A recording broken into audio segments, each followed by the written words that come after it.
Alright, hey everyone, welcome to another WRP Live Play TTRPG session.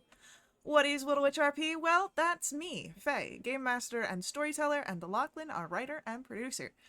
We're a couple who love sharing stories, so much so that we quit our day jobs and created our own company. That way we could create high quality and exciting TTRPG experiences full-time and share them with you. And tonight, we're playing D&D. This session features D&D's Shadow of the Dragon Queen, a riveting adventure of courage and valor, where our intrepid heroes face unbeatable odds in a cataclysmic war. With us at the table are several of the incredible players who have joined us on our grand endeavor. If you'd like to play alongside them, you're more than welcome to join us. You can ask in chat or hop over to our Discord to find out more information. Now, speaking of our awesome players, it's time for introductions. Like I said, I'm Faye, Game Master and Storyteller. With me is Sirenscape, bringing all of our background music and sound effects. It's a fantastic and affordable sound collection that you can find at sirenscape.com. And now, we get to meet our courageous, daring heroes as they have returned to Kalman and made their reports to Vendry. And we'll begin with an introduction for Vass. Hi, I'm Caitlin. I'm playing Bass. Bass is a devilishly handsome tiefling bard rogue who has found himself accidentally stumbling across the multiverse. This week's fun fact about Bass, I think I may have alluded to this before, but I'm not sure if I've actually come out and explained it. If I have, apologies. But Bass's very best friend in the whole wide universe is Val. Val is a half elf, and she and Bass used to play tricks and little pranks on his older brother Key. I know about that for reasons that I have used against Bass in the past. Amazing. Next up for our introductions, why don't we learn about Hugh? Hi, I'm Stefan. I'm playing Hugh there, a flashy, flamboyant, imperial fencer who's flamboyantly French in his mannerisms. My fact about Hugh today is that even though owlbears aren't native to Kryn, he believes they exist, but that was just because he got very drunk and walking through the woods one day and uh, saw an owl and misjudged for the perspective. So he sold the giant owls shaped like bears to all his friends, who none of them believe him, as he was wrong. Oh, I love that. Just like imagining like a drunk Hugh and an owl flying right at his face, and it's huge. Uh, um. All right. And then last but not least, let's get an introduction for Rhubarb. Okay, I'm Frontboard, and I am playing Rhubarb Bathwander, aka Rue.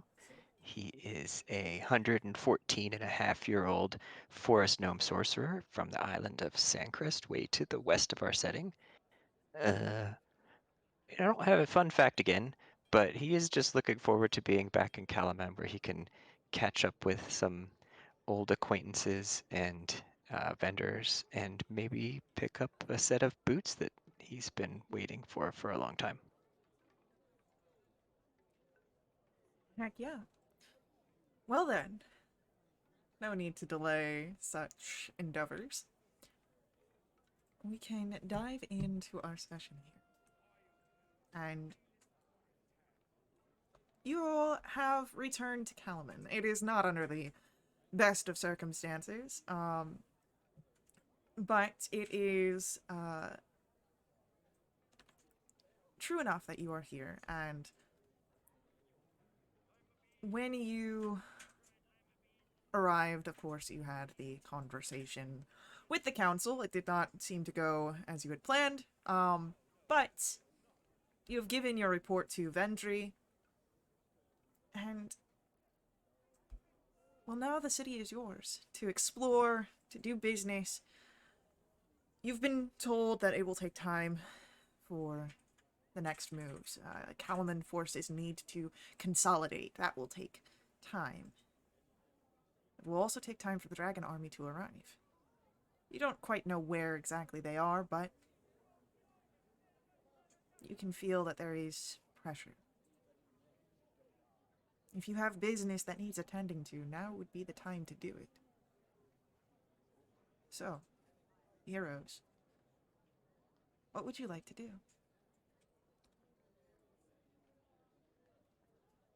Spend all our gold. Well, I don't know if Rue does, but I assume some others might. How much gold do we have?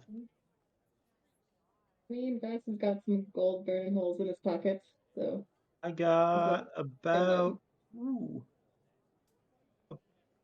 approaching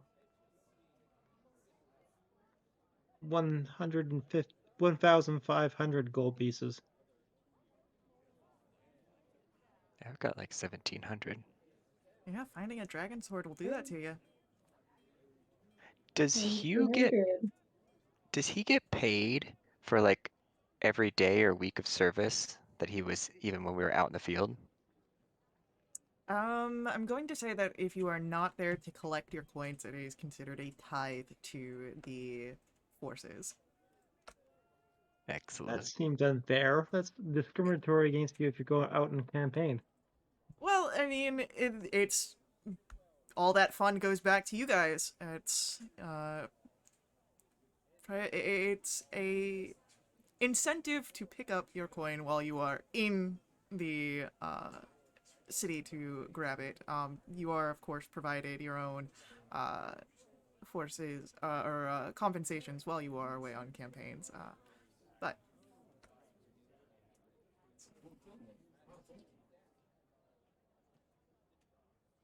Well, would we have time for serious magic item crafting in this week of downtime? um, I would say that you have in the week of downtime. If you are looking to have anything crafted, it would be of an uncommon rarity or lower. If you are wanting Okay. to search to see if there's anything that is currently available, that would be a different question. But if it's purely crafting, it would be of uncommon, just because we're gonna say you've got about a week. What about if we wanted to enchant something or have it enchanted? So like if I wanted to get my mithril, is it breastplate? Yeah, mithril breastplate. If I wanted to get it enchanted so that it was a +1, is that something that is that something that can be done in Calamon, and B, can that happen in the span of a week? Um, if it could happen anywhere, I would say it could happen in Calamon. But yeah, I would say a week would be it, depending on the uh, enchantment you are looking to get put upon it. It could be done within the week.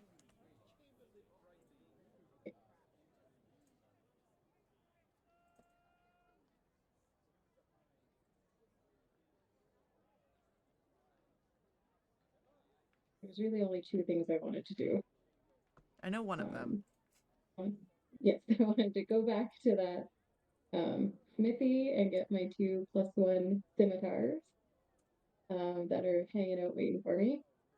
And then, if it were possible to get my armor enchanted to be a +1, I'd like to do that. Pending, of course, how much that costs.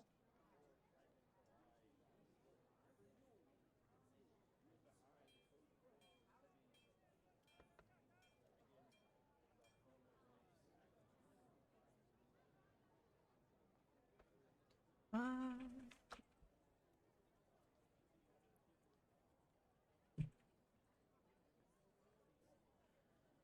let's pull up some DM references and set some ambiance.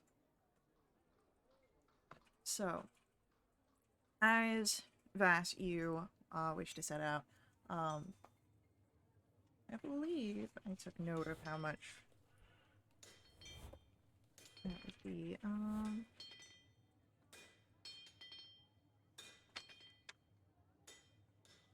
thought it was like 900 total.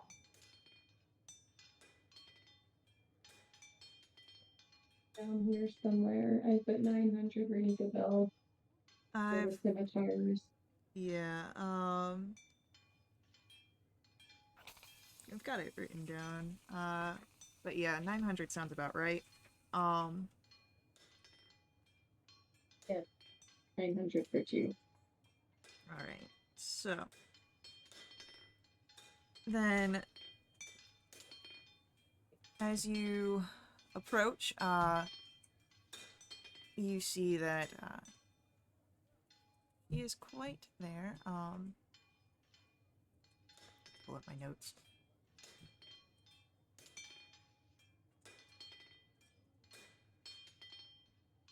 Yeah. Tyria is who you would speak with for the weaponry. You hear the comment of her cousin across the way. Look, I hear what they say about an offense being a good defense, but a defense your best defense. Come get some armor over here. But you walk in to Tyria's forge, and she lights up. Oh, I remember you. Are you here for those swords? Sure am. All right. Well, kept them nice and pretty for you, and a couple of people would be coming in looking for them, but I already knew that you was good. You came in for that dagger, so here you are. And she's got them all like nice in a box, ready to go. Ooh. These look very sharp. That's just what I'm looking for. And then I will hand over 900 gold pieces. All right.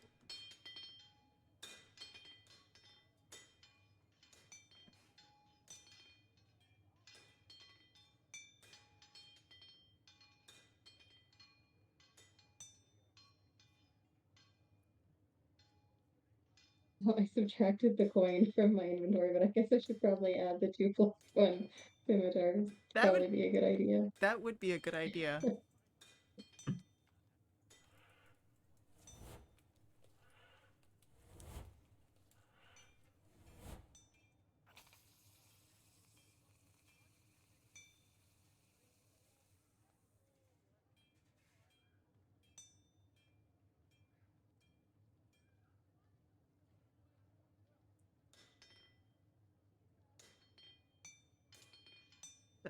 Uh,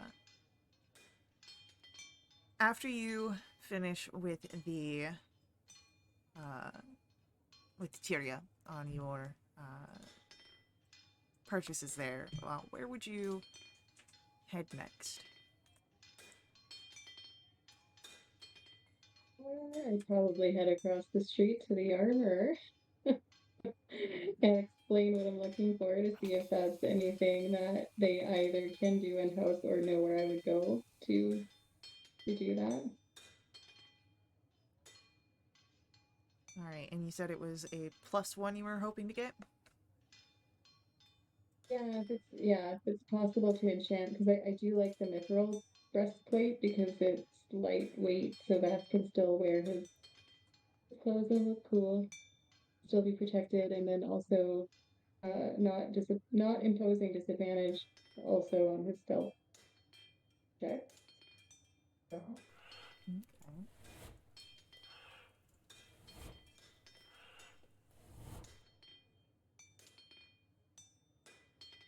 So, as he looks over this, you explain exactly what you're looking for.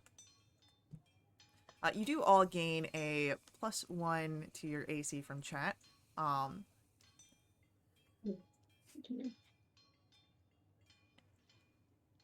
Uh, this is gonna be, well, it's doable what you're asking for.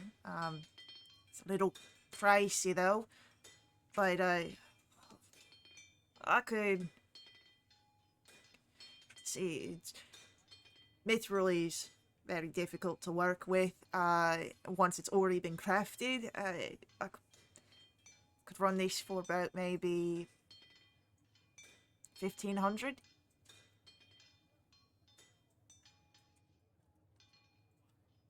Is there any way you could do this for 1,300?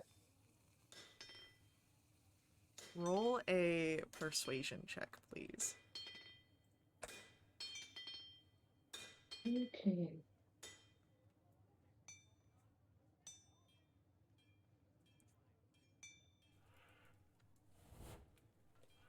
You know, but I've seen you do business over with Tyria. You're a good customer to a family, even though weapons are subpar to armor. I could do it for 13. That would be wonderful. And Bass would just pay for it up front. All right, yeah. Cadmus will take it. He'll make a receipt. Give you a portion of it. I'd say come back in about. Give me 3 days to make sure that I've got it right. And I'll have it ready for you. Fantastic. Thank you so much. Okay. So, what else are you all doing in the downtime? Well, Hugh has put some thought into it, and he can now he can magic up his own weapon. So unless he can find a way to permanently do an elemental thing to it, instead maybe what he is to see if he can get a cloak of protection kind of deal. Enchant his cloak to be making me even more protected. Okay. Go ahead. Are you trying to find someone who'd be able to enchant this for you? Yeah, if it's not something I can do with my own magic, which is I'm gonna say you'd have to find about. a enchanter for this one. Okay. Okay. Go ahead. Go around and see if there's any. Roll for me an investigation to see if you can find a proper enchanter. Okay, curse my low end. 9. 9. It takes. If I could perceive one, that would have been a 20.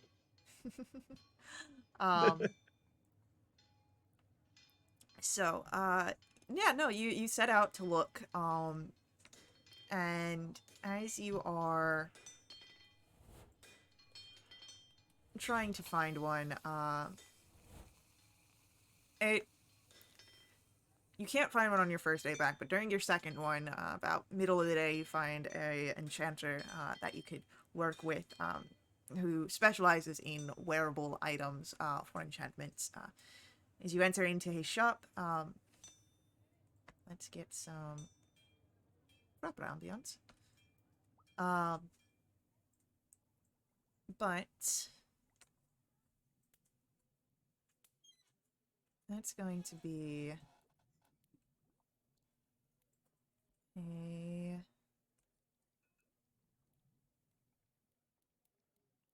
uncommon, so you do find that there is a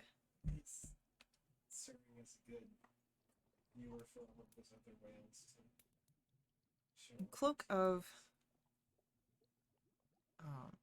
protection already made and on sale. However, as you look at the price tag on it,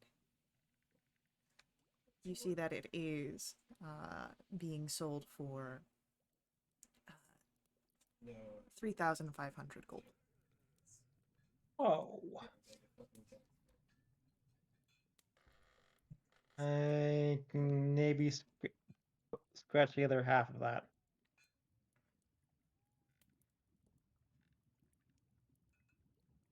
That's unfortunate.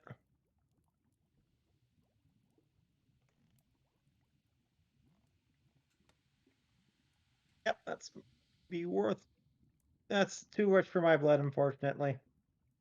Yes, no, there's a quite useful enchantment out there, especially with. And he leans in. There's war on the horizon. Mm-hmm. Ugh.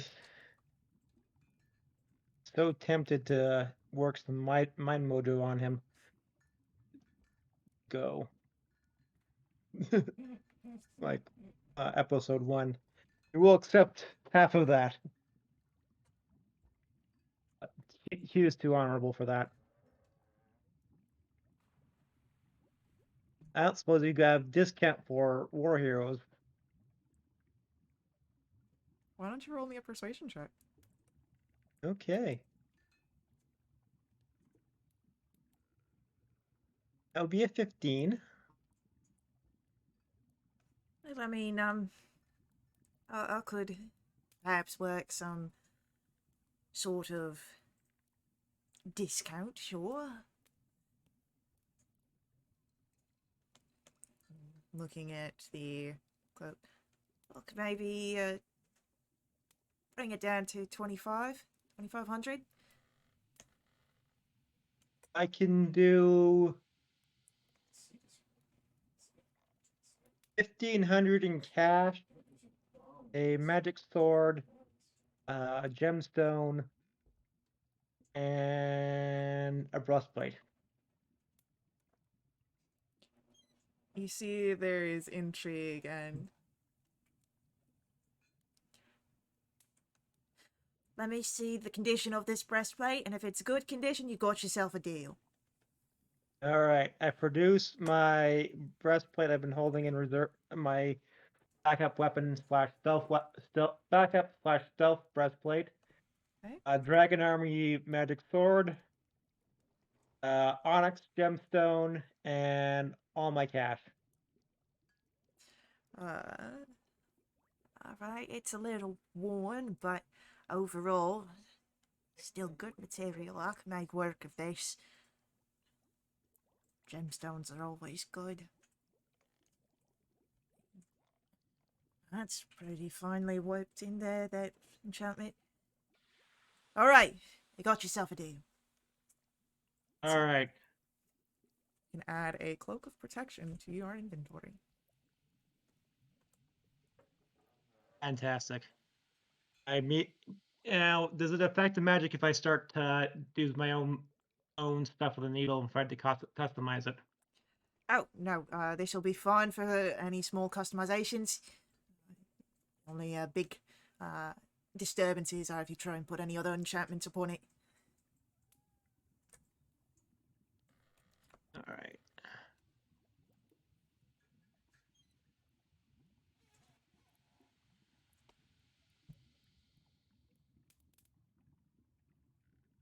So Hugh spends some time decorating it with his family crest and some. He doesn't want to mess with the magic too much, but he puts some of the symbols of his animal spirits, just to double up on it. Alright, sounds good.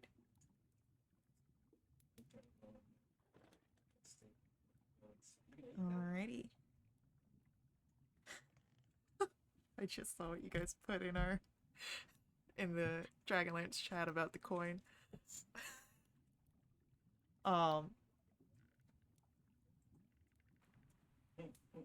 Rue, what do you do? Rhubarb first would be making a beeline for the Cordwainer, I believe is that how you say it? I believe that is Cordwinner. Let me double check on my notes.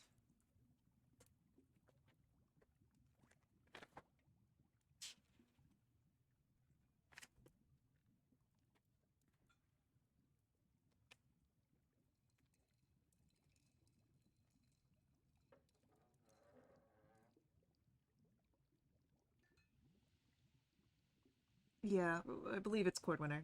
I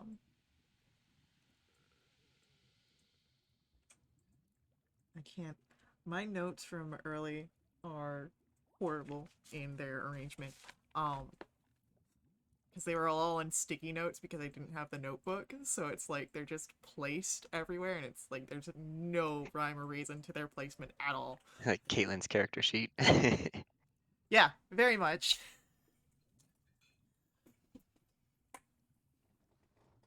Yeah, I think that we kind of determined that he kind of knows where the cordwainer is because like Wyan was gonna drop it off for him Right. and just like the one down that way or something like that. Yeah. So he's got to do a little searching for this place probably. Yeah, why don't you give me an investigation to see how easily it's for you to find. It's a 9. So unfortunately you don't find it very easily. First day goes by, but much like with you, on the second day you're able to find it.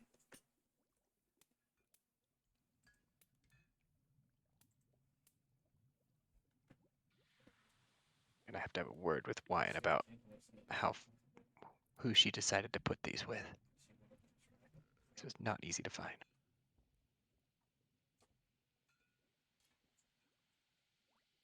The city's so confusing.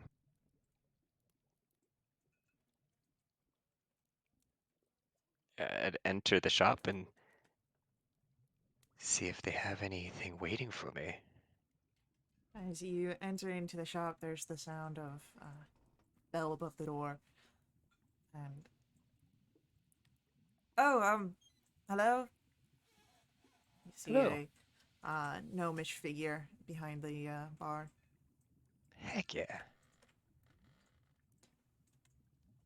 I have a acquaintance here in town that said that they would drop off some exotic leather for me to have them turned into boots and dyed an interesting shade of red. Kind of to match my robe here and my belt. Rue would like kind of flash his dragon hide belt. Yeah, we've had that ready for pickup for a few weeks. And places them down. It wasn't really hard work to do. Just tanning the leathers, dyeing, and then shaping them. More than I could do. I can't remember if I think I prepaid. I want to say you prepaid it because I think that's the reason why Lion was like, I'll handle this. Is because it's like you've got the coin already. Yeah. I think he gave her the money and plenty of money to do it all. Mm-hmm. Well, these sure do look fantastic. Yeah, and they should be well worn in. Well, not actually worn, but we did do some stress testing on the soles, so you should be able to wear them. No blisters. That'll be good.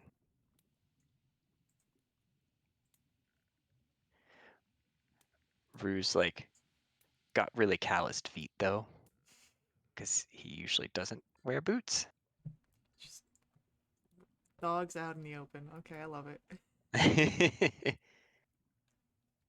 So maybe there won't be blistering. Well, I'll let my friends know if they ever need anything crafted. That you do excellent work.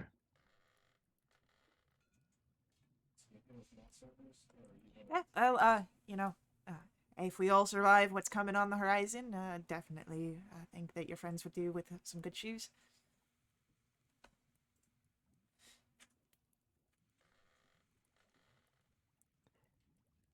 So this person's mentioning about the war.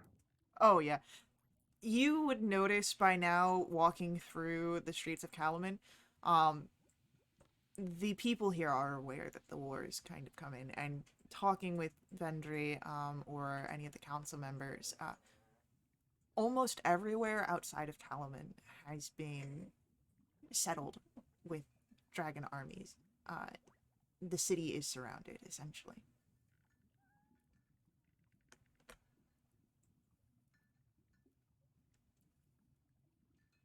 Guess it's good to see that life's still kind of going about normally here. But yeah, it is concerning for what's going to happen in the future to all of these individuals. Rue's just kind of like thinking that.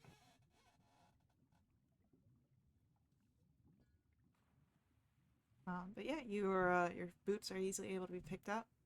Heck yeah. Anything else that you do? I would like to visit Wyan, yeah. I Yeah. feel like it's been a while. I mean, it has been a while. But, yeah, you can find Wine Shop easily. You've been there plenty of times. The wizard, is there with the book.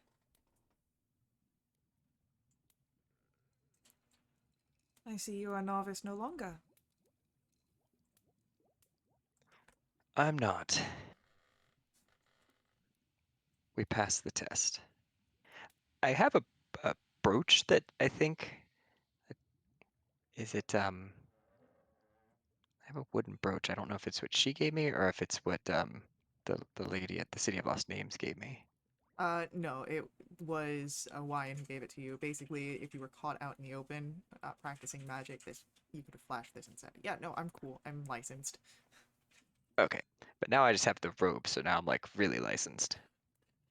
Yeah, you're like super official. No one's ever gonna like just stop you because you've got the robes now. Hell yeah. I do appreciate you dropping off that hide back at the cordwainer to get these boots made, and Rude like flashes his boots to Wyan. Well, you are intriguing, Rhubarb. And busy.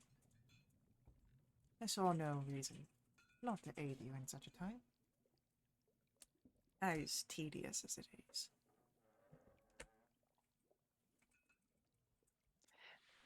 I mean, it definitely does seem like you might have a little bit more spare time than the rest of us did over these last few weeks.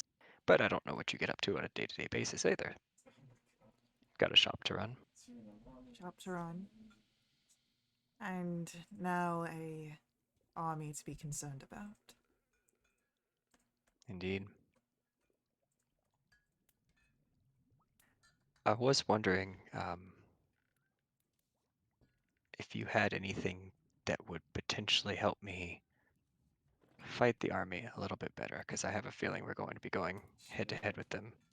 And he produced the wand of the war mage that he has, and say, I found this on some creature up in the northern wastes, and he kind of maybe overly recount the story of like going down into the depths and like fighting this lot and stuff, whether she's interested or not. She does Say seem that he very intrigued, actually, as you give the retelling. even used like a minor illusion to like have like a holographic image of what this creature looked like and the spells it could cast with its fire. It seems like this wand affects, it helps my spell casting, at least some of my spell casting, but not all of it. I didn't know if you had items that could improve my spell casting ability, or if I knew of somebody in town that could help me out.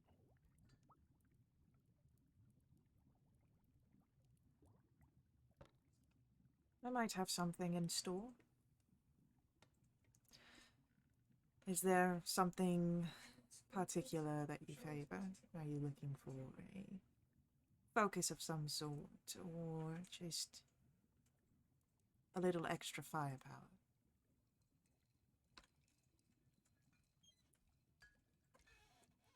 I guess maybe something that could help my spells take hold, if you know what I'm saying. Like hit more often,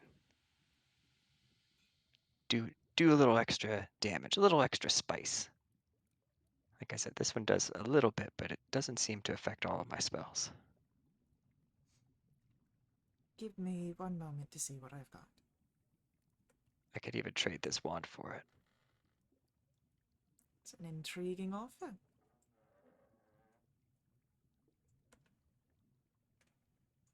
Alright. Above table, is there a specific item that you are looking for, or That's, can DM pull some cool things? I mean, like, I had a hard time figuring out exactly, like, the sorcerer go-to would be like a Bloodwell vial, like either like +1 or higher. Because the wand of the war mage only does spell attacks, it doesn't do spell saves, so it's kind of like a half of a +1 item. But if there's other stuff that you think could be cool and creative, I'm willing to entertain that as well. Cool.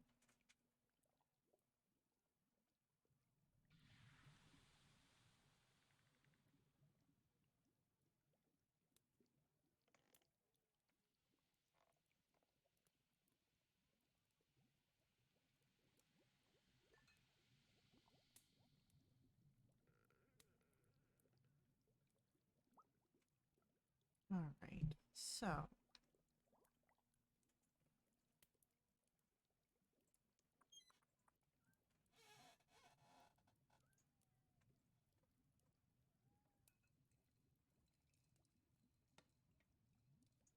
I think if it was something that didn't affect like attack rolls and spell saves, he might not trade the Wand of the War Mage for it then, because he still wants that to help boost his attack rolls.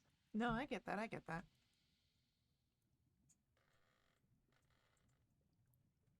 I'm just grabbing something to be interesting. Cool.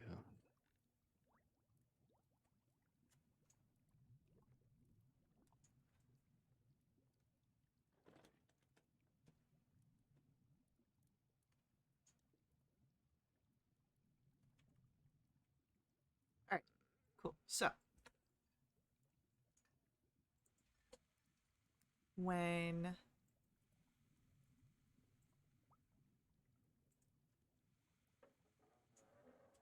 Wyan returns, she has mostly vials with her. One seems to be of a sort of thick red color. The others all seem to be potions of a similar sort. And then the last item that she has is a staff.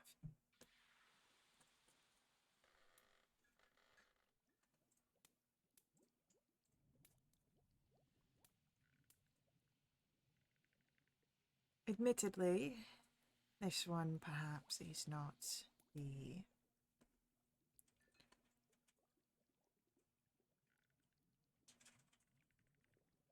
same as what you are looking for. She points to the staff.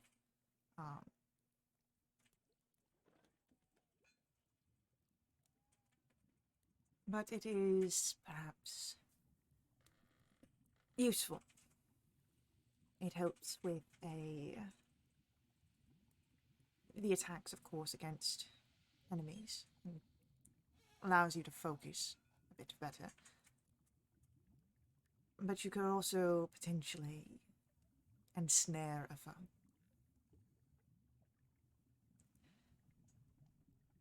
It doesn't quite work too much better than your wand, perhaps, when it comes to your magical efforts, though. But it is interesting. This here, however, it is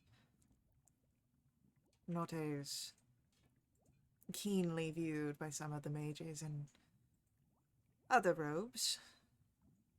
But I believe you and I are of a more practical nature when it comes to approaches to magic. Use what you can. Make it work. And then these are potions of my own brew, made to exemplify your potential output on spells, but they only work up to a certain level of arcane potency.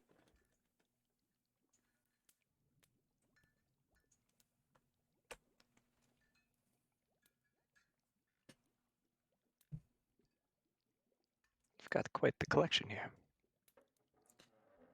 You've come to the right person for magical things.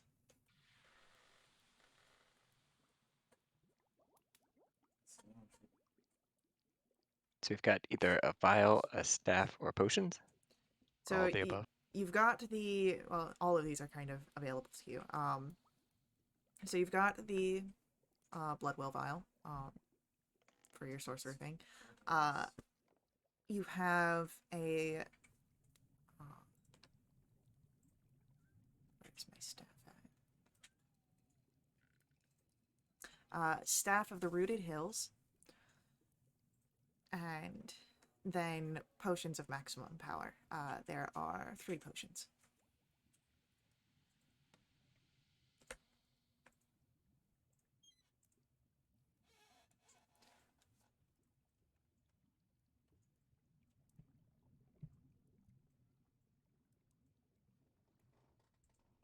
Does this staff stack with the vials?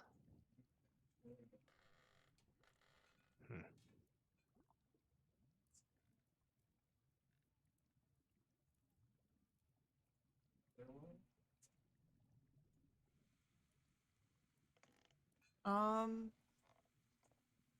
I would say so, because the staff doesn't specify that it's only melee or spell attacks, because you can use a staff as a spell focus. It just says a +1 bonus to attack and damage rolls made with it.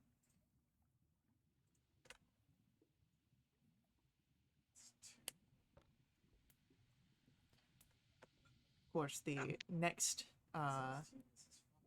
sentence does make it seem that it is melee implied, but, you know, DM reading. That's fine, yeah. I'm curious about the staff. And so you said this would, I think this would replace the wand. Because if so, we would Yeah. be willing to trade the wand for the staff. Yeah. Did you take this wand for your staff? I could do that. Alright.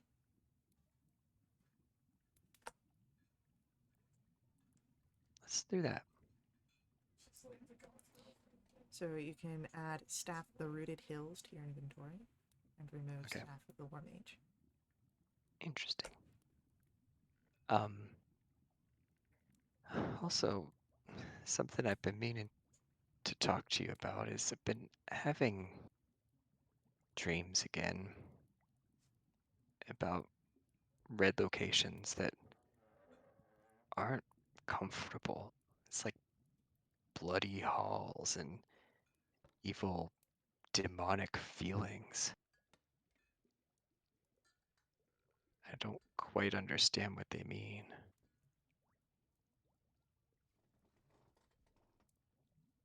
Rue would explain his last dream or nightmare to Wyan.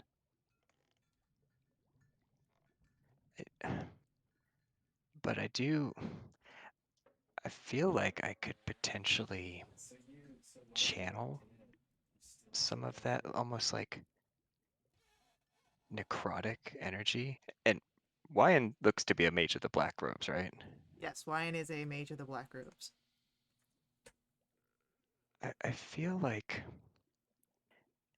if I had like the right item, like a focal item, I could potentially like manifest and conjure this spirit.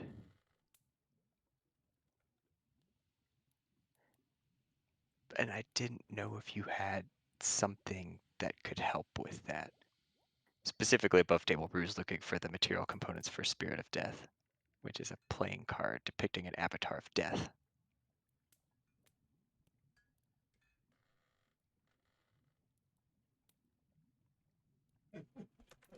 Let me check something here real quick.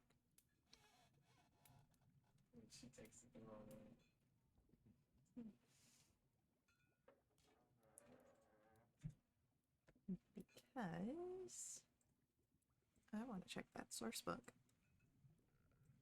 for any sort of rulings they might have here.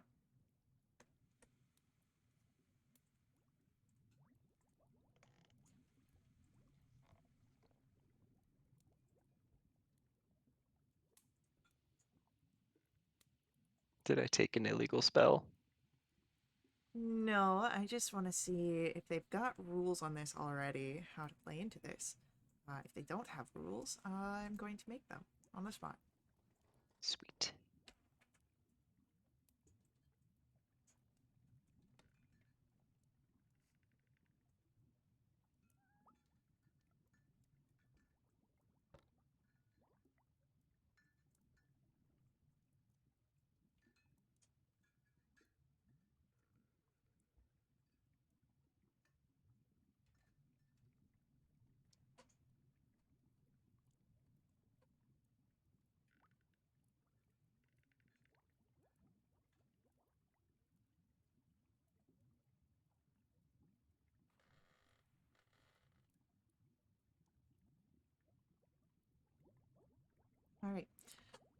They do not have the rulings that I am looking for. So,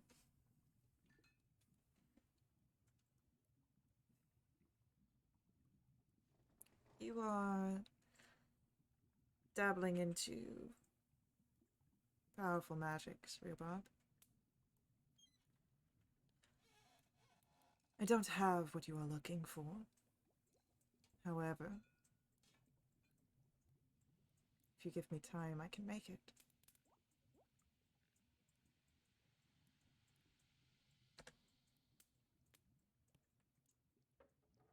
And I assume that there would be some sort of monetary or material cost to that crafting.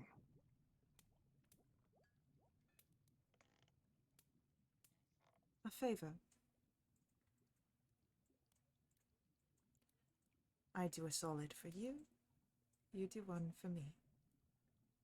Of course, I don't know quite what is in store yet, but you've been well on your word in the past.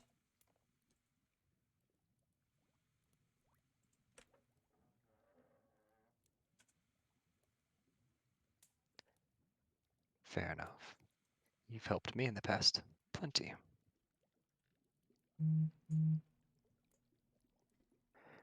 When shall I return for this item? I will need about 5 days to craft this.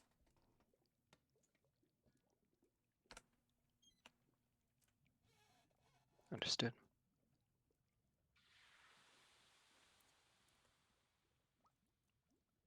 Should live and nod. Is there anything else that you need of Wyan this day?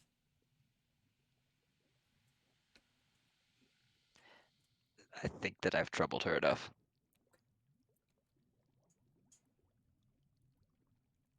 Is there anything else that the rest of you do during this week? Any preparations or activities?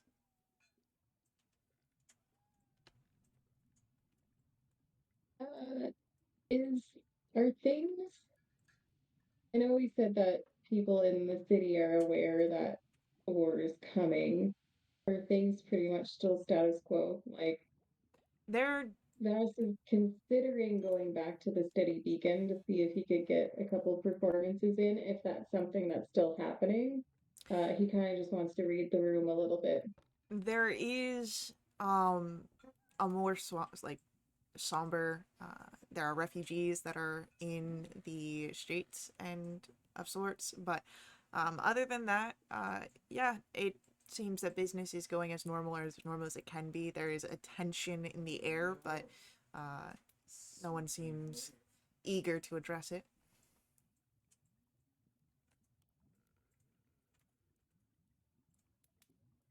We'll say we'll wrap everything into one roll. Go ahead, give me a performance roll.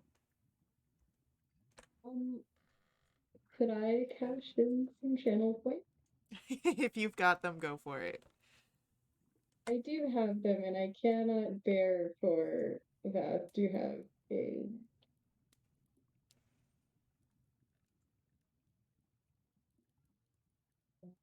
It's spinning and spinning. I don't know if it shows up yet. I'll just assume that that's gonna do its thing. Okay.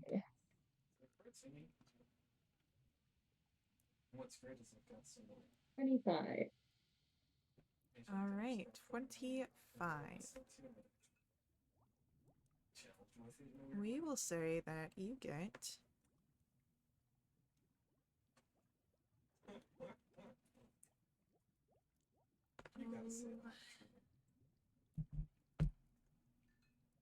math, my friend.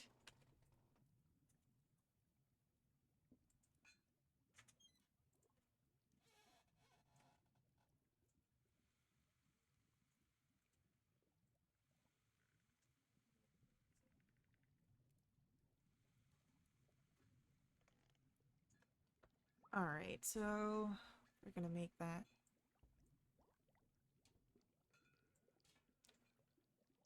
You will gain over your few days of performances that you can kind of squeeze in there. Uh, we'll say that you make about 60 gold pieces. Not as perhaps frivolous as they may have been with tipping before the war started to really close in on their borders, but well, it's better than no gold. Yeah, it's 60 more than I had before. Now I can have some gold pieces and silver and copper pieces. You've got them all. Now you just need platinum and you're good. Yeah. Regarding the channel point, it's spinning and spinning. I'll just keep trying, I guess, until it Yeah, goes through. So if you see it come through later, just know it's from this and not yeah. not I've in the moment. I've got it. No worries. Um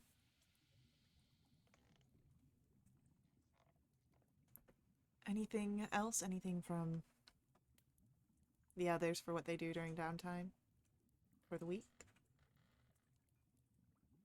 Or are you satisfied with what you've got?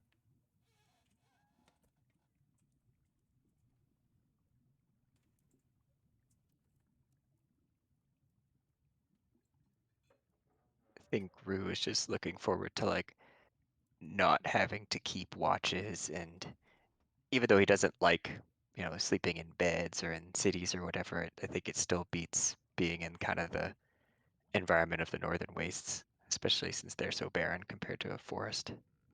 So Kalaman feels better than the northern wastes. Doesn't feel quite like home, but it feels better.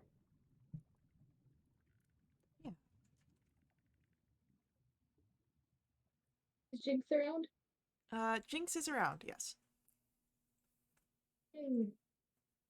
Jinx has made himself comfortable in your quarters during your time away.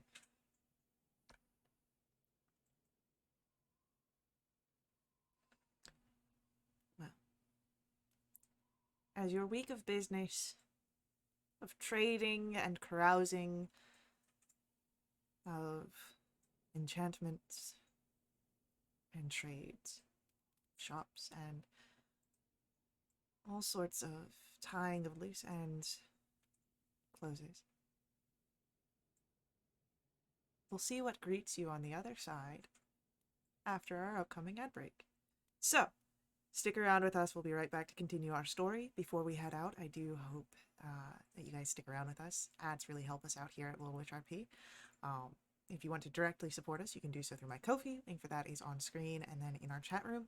Donations unlock awesome perks for the entire community that benefit everyone who play with us for the next month. They include special companions, double treasure, double XP, new quests, all sorts of fun things. So, stick tight. We'll see you very soon.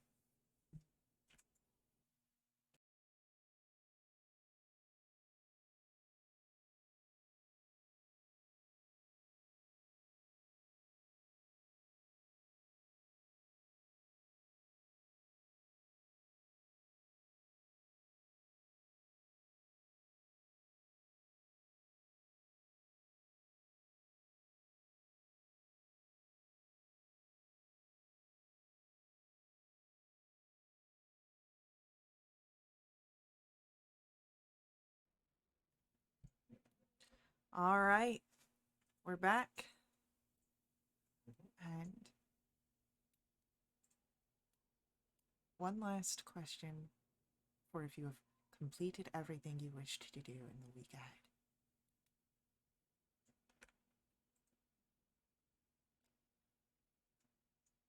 Well, Hugh's gonna go around to all his people he's helped train and fuck them up. Final instruction. He's worried they're gonna die. Yeah? Yeah. Go ahead. Give me a charisma check of your choice to inspire them. All right. This was definitely gonna go for persuasion. That's gonna be a 9. They smile, but you can tell that it's strained. They believe that they've got enough to survive. Maybe their confidence is not as stalwart as some might hope. He notes to himself to ask his bard friend to go inspire them with tales of with songs or tales of bravery or some such things that are in his wheelhouse. Just draw your sword. Do your S talk, and then your fight song will play. The next day, taking Vass's advice, he goes around with his sword drawn. Um, there is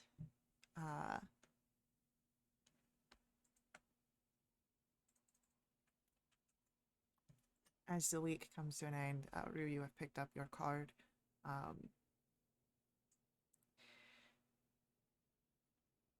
You are in your portion of the Castle Calaman, your quarters, when there is a commotion that you can hear within the castle.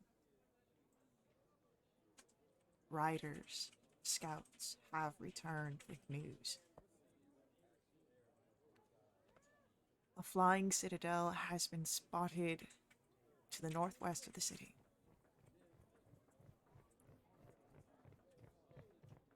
Underneath the flying citadel, the Red Dragon army has begun their march towards Calaman.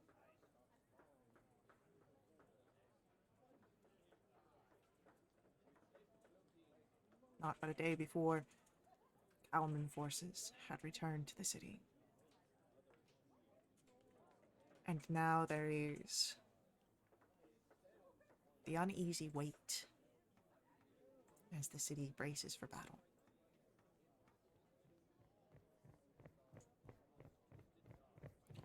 Vendry asks for you to set out to the city and get a read of the situation, see if there are anyone struggling with their posts, to be her eyes and ears in this moment.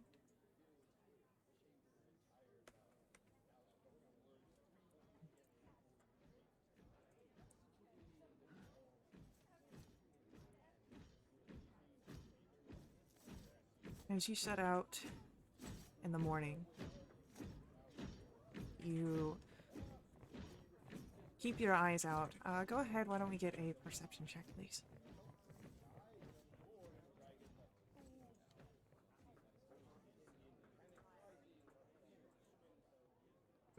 Natural 1. Oh, Mine no. rolled from a 16 to a 3.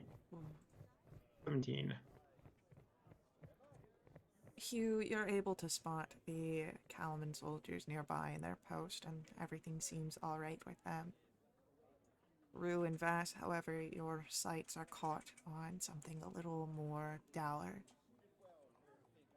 In an alley, there has been a makeshift aid camp.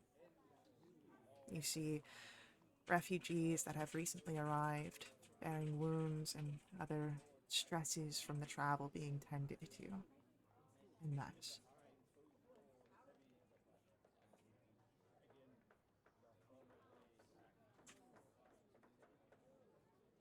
as you continue on your route throughout the city, I'm going to ask for another round of perception checks.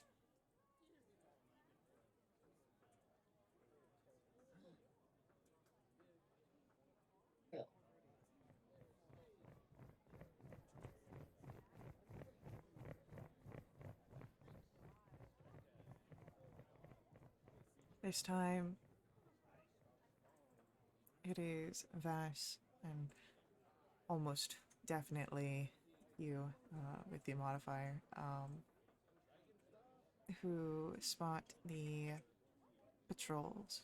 Again, everything looks alright, but Rhubarb, your attention is caught as the sound of cartwheels on the cobblestone come a little close, and you can see a small wagon made of wood, something that a child might use. As this older figure pulls it along, it's filled with all sorts of stray animals, and this figure is picking up another lost pet, it seems, and placing it in the cart that he drags along with him.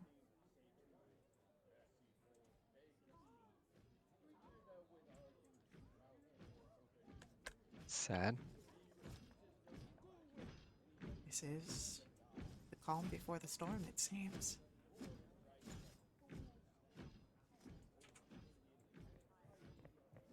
I'm going to ask for another perception check.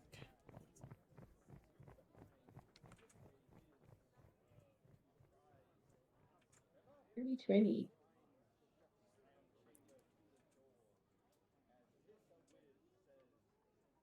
This isn't a patrol that you all notice. This is a sign that catches your eyes as you move across the city. All of you. It's a blacksmith shop. Not one of the Hammer Strike forges, but you can see another sign hand-painted. Weapons out of stock. Sorry and good luck.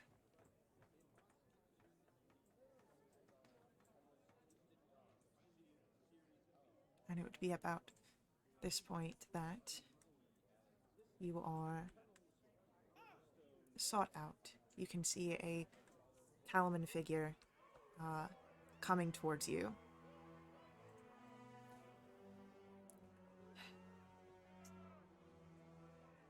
Good sirs, please, we need help. The West Trade Gate. One of the captains is preventing the refugees from entering in. Please, can you help him see sense?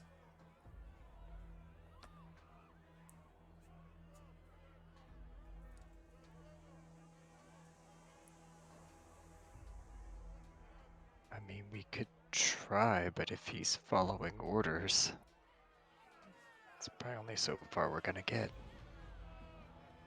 I don't want to make a scene, and I don't want to oppose my superior officer, but look, if you can do anything to just try and help, please.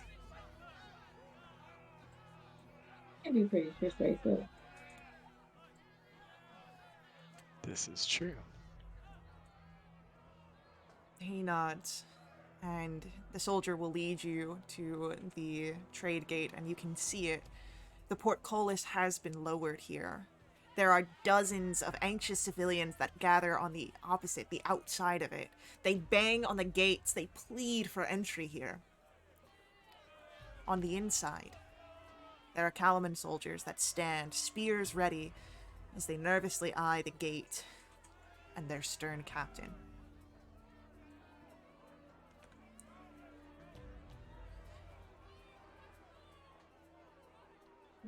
Vass is actually, I think, gonna go for intimidation over persuasion. What do you... And he's gonna, like, what spell does he have that can make his eyes dull? Is that? What is that one? Thaumaturgy does that. Oh damn, he doesn't have that one. He has prestidigitation. I don't think that works. I believe Maybe- that wait, we've could had minor this illusion- conversation so many times at this point. I love it. He can make little puffs of smoke come out of his eyes. I keep thinking I have thaumaturgy as a tiefling, but I'm not an Asmodeus tiefling. I'm a Mephistopheles tiefling. So, sorry. He's gonna do minor illusion or something to make his eyes glow, or to make, like, some flames happen, and just be like,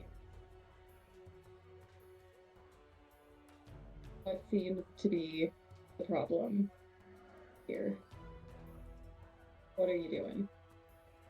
As the captain turns to look at you, sort of shoulders steady, chin straight. Well, I'm protecting Calaman is what I'm doing. How are you protecting these people? Are they just to be cannon fodder on the outside? You're just gonna watch them just get slaughtered, I guess? Well, I've heard of what them Draconians can do. They can take the appearances of just your everyday normal folks. I bet you. Oh, really? Tell me more about Draconians. Tell me more. You sound super informed. I'm super interested. Have you fought any? I fought lots of them. And I can guarantee you that none of the ones that I've seen can do that. So I'd suggest you let these poor people into the city. or just watch them turn into pink mist before your eyes. Give me an intimidation roll. Rue's biting his tongue behind Vass. Oh no. I mean, it could be worse, but it certainly could be better.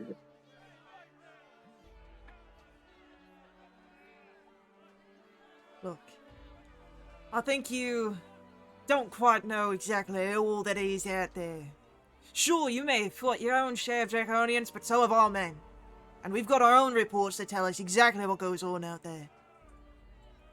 Got money that some of those in there, as much as all the other large groups, are holding on to some of them enemies. And if anything comes through my gate and interrupts my people's, I don't want to be the one on the line for that, or all the lives that are lost because of it. So I'm protecting Calaman, I am.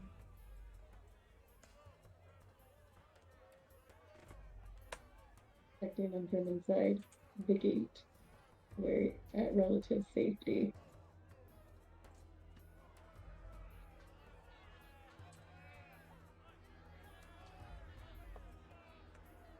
I report directly to Vendry. Who do you report to?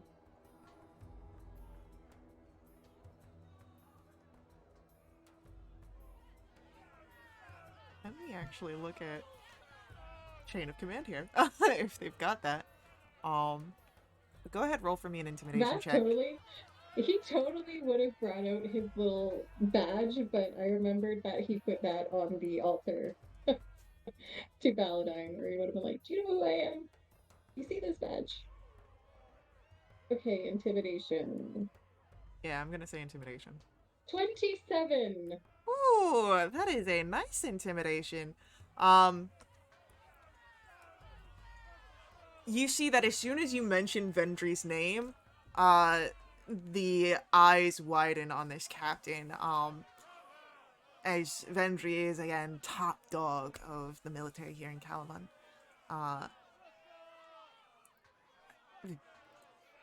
He reports the marshal.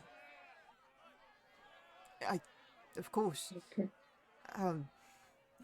if you think that it's best for people to be let in, then we can get the gate open.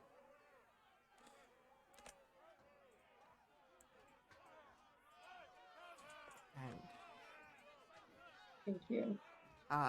with that, he'll turn to the other soldiers and open the gates.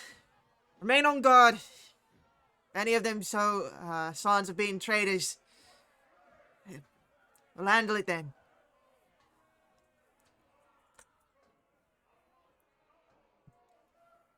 Vass would probably stay here for a bit to watch the people coming in. Just to make sure he doesn't see anything untoward happening or get any bad vibes. Yeah, totally.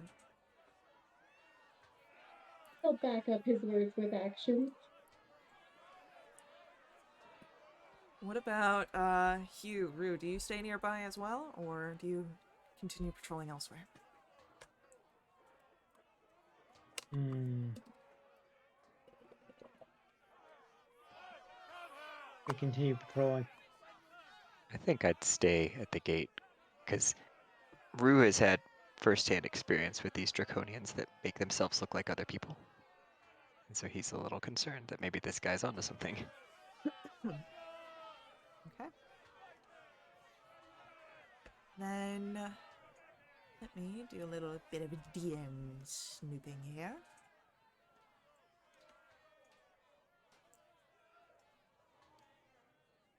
I know that Hugh will see this on his own, but for the others, it would be rhubarb. As you are tending to your business in the area here, Hugh, Rue, you spot a dragon owl. It is ridden by two figures, and it flies over the city and towards the Castle Calamon, towards the spires there. From a glance, you do not see any dragon army colors on the distant figures, but they do seem to land at the ramparts of Castle Calamon.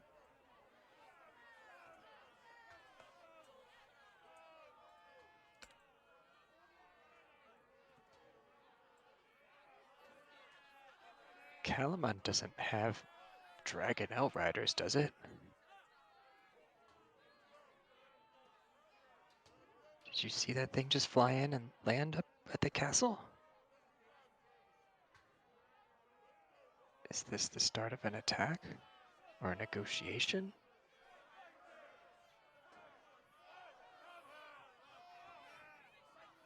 Sorry, there was a Dragonelle. Way Yeah, too it flew. focused on the gate. Yeah, it flew that way, toward the castle.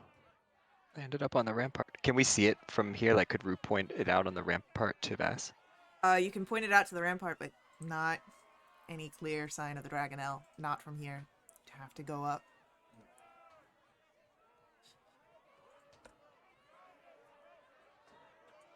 Seems odd.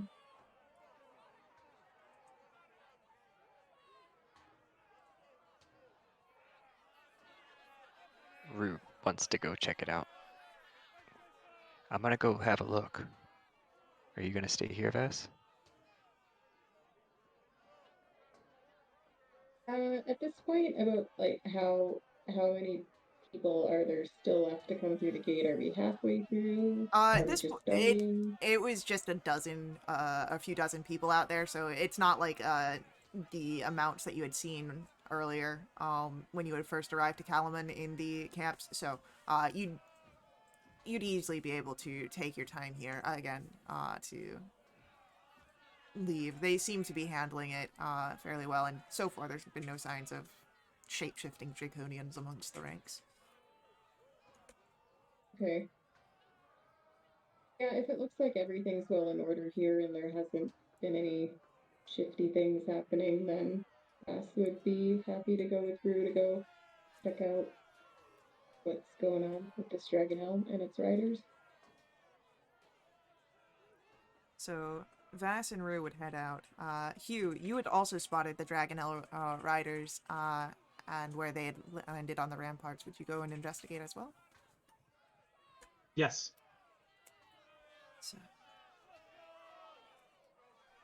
as the two groups both set out to investigate, you see, as you converge upon the spires and the ramparts, on a broken stone buttress that is jutting out from the ancient tower wall, there perches an exhausted Dragonelle, its coppery scales glimmering in the sunlight. There are two figures that tend to the Dragonelle, one in rugged leather, and the other wearing the armor of a knight of Slomnia. And in fact, you recognize both figures and the Dragonelle. You see... Harold. No, unfortunately not. Okay. Okay. You see Clishton and Darrett, and you would notice from the sort of wounds that are on the Dragonelle that have started to heal, this is the Dragonelle that you saved when you were trying to get to the ships, the one that was downed by the other Dragon Army Dragonelles that they were chasing. This is that Dragonelle. But Clistrin, even amongst the dour, tense air here in this day of preparation and wait as the troops of the Dragon Army are making their way towards you, gives a bright smile. Hey friends, it's been some time. What are you doing here? Oh, well, it's a bit of a story, but I can tell for sure. So, I was out in the wastes doing some adventuring. all of a sudden, I found this guy and motions to the Dragonel. He was friendly, and I mean, I could even ride it, so I did. And, well, we found a few things while we was out riding. Found Derek here. He said he's a friend of yours. He and his folk got onto the ships for Kalaman, though I offered Derek a faster ride back. Here we are. There was some other Dragonels with us, but they've kind of broken off. They don't really like the city. You guys remember them. We fed them out. But, I got close to that flying citadel. And, there's a lot of guys on that. A lot of Dragon Army folk. There's tunnels, it seems, at the base. And lights that come out of them. It seems that maybe there's a way into the citadel from the tunnels.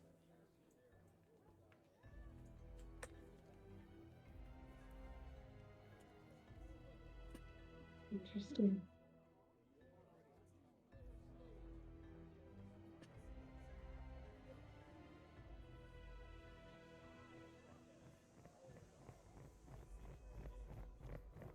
How far away would you say the citadel is currently? From where you're at on the ramparts, you can look out and see where it's coming.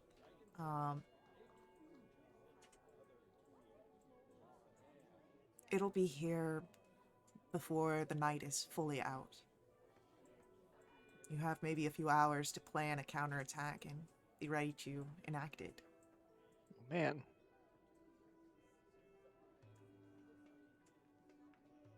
Are we familiar with any defenses that Kalamon has? Like, do they have, words are escaping me right now. Trebuchet's a thing, right? Do they have any of those? Do they have You would any know sort that of means of making an aerial attack? they've got more basic stuff. So like the walls have ballista upon them. But a flying citadel is something unheard of before now. So probably nothing to quite attack it.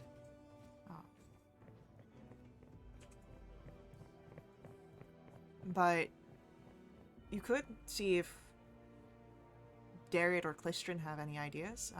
They've been talking perhaps the entire journey that they've been on the Dragonel's back, so. Is the Dragonel looking a little rough? Not so much rough in the fact of, like, wounded, but very much winded. You traveled the distance by sea, so for a Dragonel to sort of ride that, it probably just needs some rest. Okay. Rue's going to approach the Dragonel just through the conversation with Glistrin and dig his hand down into his component pouch and pull out some Dragonel treats that he had from somewhere else and feed them to the Dragonel. I don't know the sounds that a Dragonel makes, but I'm going to say that there's like this sort of trill, almost like the cat sort of like clicking of teeth when there is an enemy. But this is perhaps their equivalent of a sound of joy.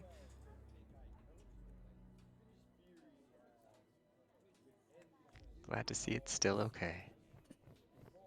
Rue just kind of pats it a little bit. Yeah, your hand smells like soured meat after that. But the Dragonel seems pretty chuffed.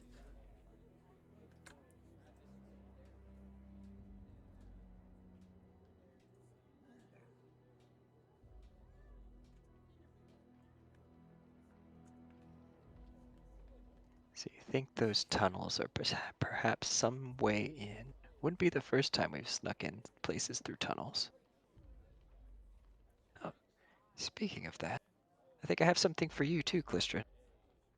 Rue's gonna dig into his bag of holding and produce a dragon tooth that he took from the Death Dragon in the tunnels and the City of Lost Names. Yeah. 100% official dragon tooth, Clistrin. We've seen them. This is... I don't know what to say about this. His eyes are wide. And he, like, holds it with, like, 2 hands, like, being very, like, reverential with it. I saved it for you because I Yeah, knew cool. that I would see you again.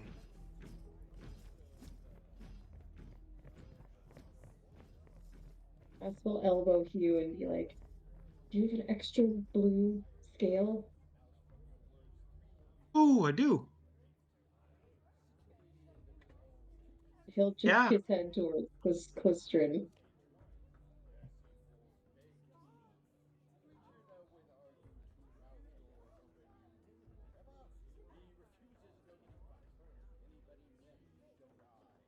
Oh no. Not my internet went out there for a bit. Okay.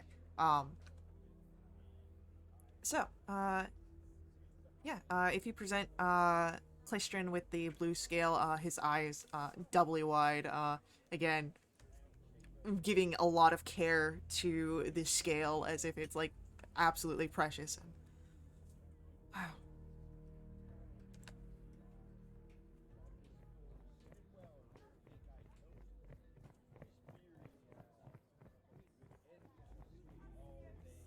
Tunnels, I think, Darrett will say. Perhaps our best chance if we want to try and get in. But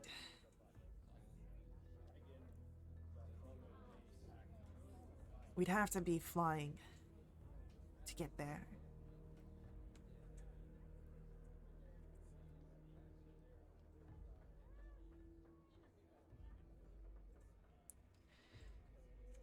We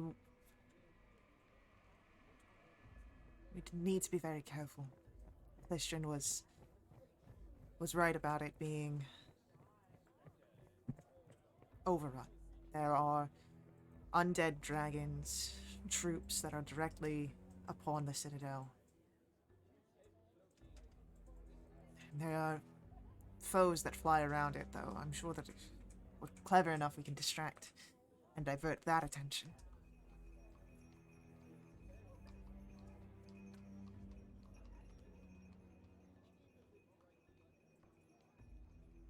How would we fly in?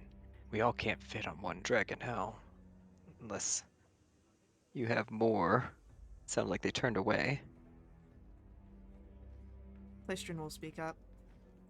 I mean, yeah, if we can get a bit of a rest here, just enough for us to get flying, I could probably try and find the others, see if I can... They're skittish, but I don't think that they would be adverse to helping us. It's just, you know, they've never been around a city this large before.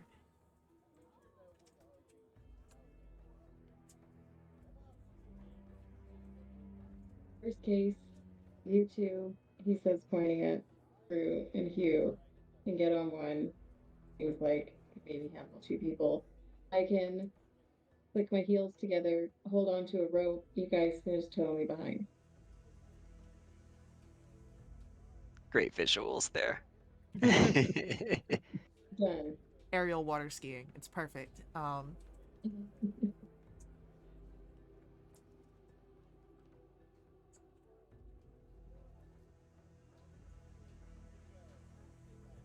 Could Roos stuff himself inside his bag of holding?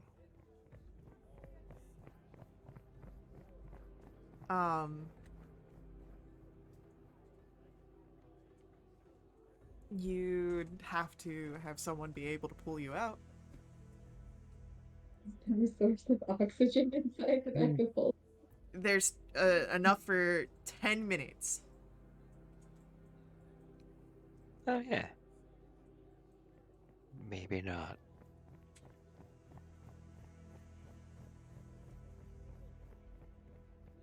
A mechanical question. Yes. So with major image, it's I think it's the equivalent of a huge 20-foot cube. Could you do a major image entered and have it move with you so that it looks like a bigger, like maybe one of the undead dragons or something, but if we were all sort of in close together, we could kind of be inside the image, but from the outside it just looks like an undead dragon? Or does it have to not occupy the same space as you? When things interact with illusions, typically that puts them off because an illusion is just a visual. So, like, by you being in the same space is going to throw off the fact that it's going to be an illusion, I would say. Okay.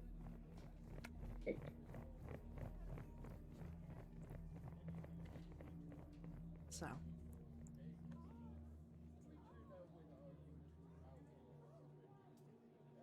Is there... So, it sounds like you're for sure gonna let Clistian and the Dragonel rest for a little bit to go and collect the other Dragonel so you can ride up and into the tunnels. Is there anything else on your plan?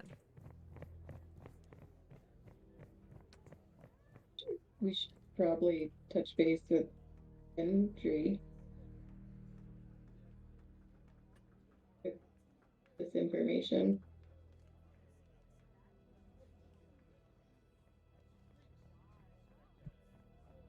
Yeah, we probably should. Was she the one that sent us off to do the patrolling around the town? In the morning, yeah, because she's handling other things with the preparations of the attack is imminent.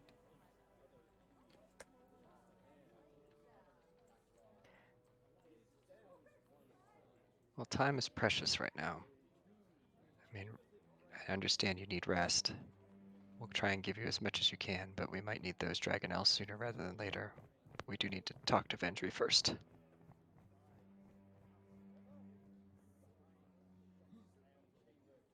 I assume Darrett would be itching to report to Vendry as well. Barrett also needs to talk to Vendry, yeah. Heavy hitters need to strategize.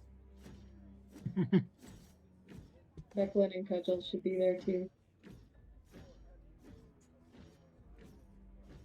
They may as well have been already in contact.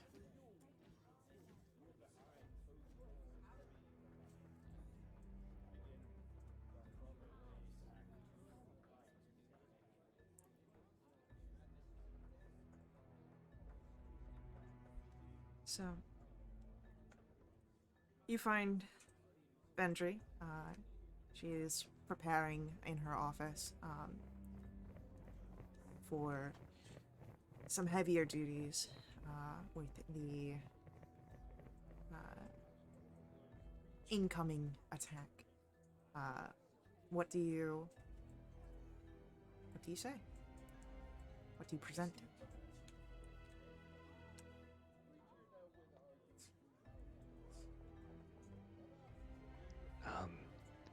Vendry, Darrett thinks that we might be able to get into the Citadel through some tunnels in the bottom side of it. We could potentially take a small group of us to the Citadel and try and lead some sort of infiltration attack from the inside. Maybe disrupt the chain of command. Or just bring the whole dang thing down. Who knows? Yeah.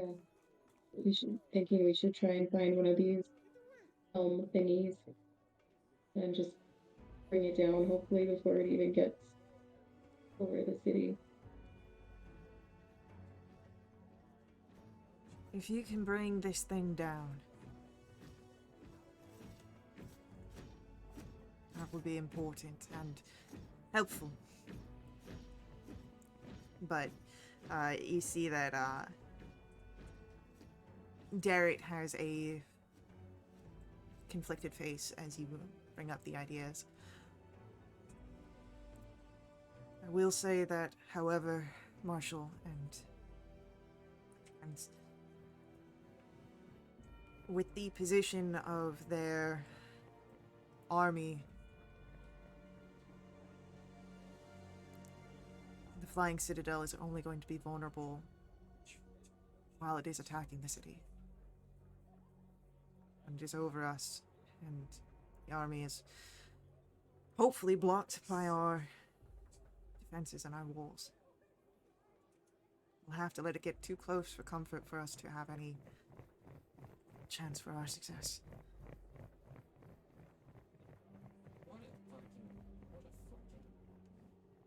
You can see the sort of furrow of Vendry's brow. And she looks to the three of you. You've done good work for me so far. Do you believe in your capabilities that you can, should you get inside, complete the task?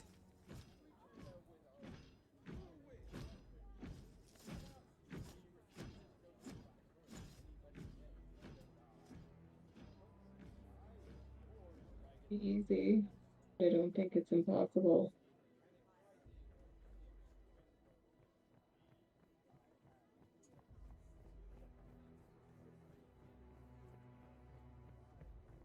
Whether it is easy or not, that last word, that is the one that I care about. If you believe that you can do what others might claim is impossible, I have trusted you up to this point, and it has done me well. I will trust you further.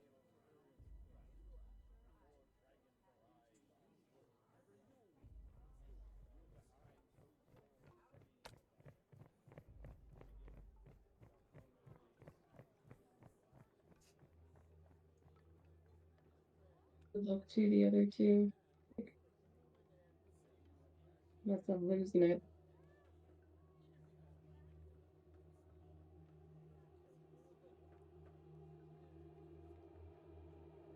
Sorry, what did you say? Well,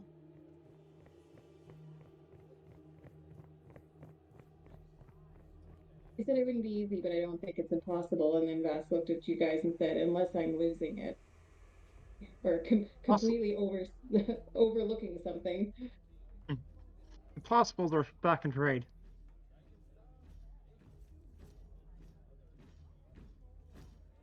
You know, I'm always up for it. I think we have to try.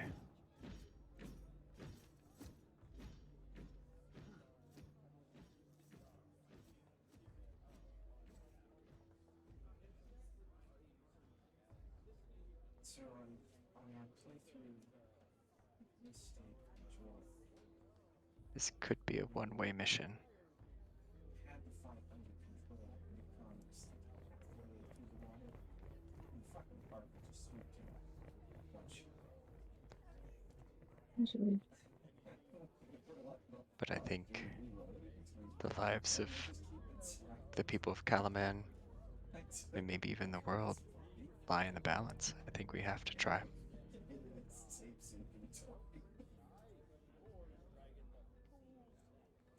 we live with ourselves if we didn't. And for like the next couple of hours, I would like find ways to sneak it back into his inventory. Like I would put it in a bag, and then put the bag. It's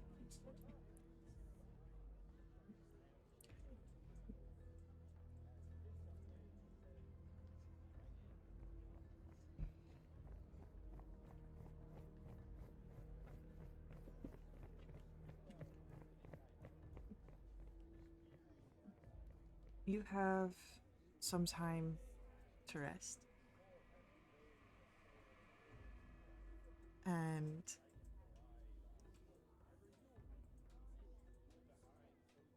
it's a few hours.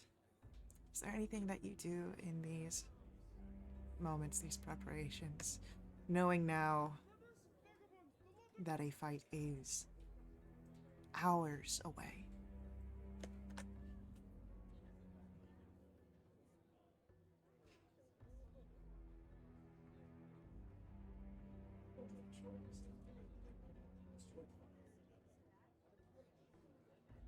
Don't think so. I mean, we've seen like all the provision shops and stuff have been closed up or out of stock. Things are getting rough.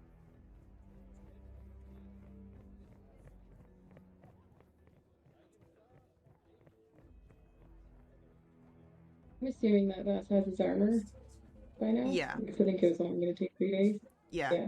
By this time, anything that you needed has been handled. There is one thing Vass would do. He would quickly write out 3 letters.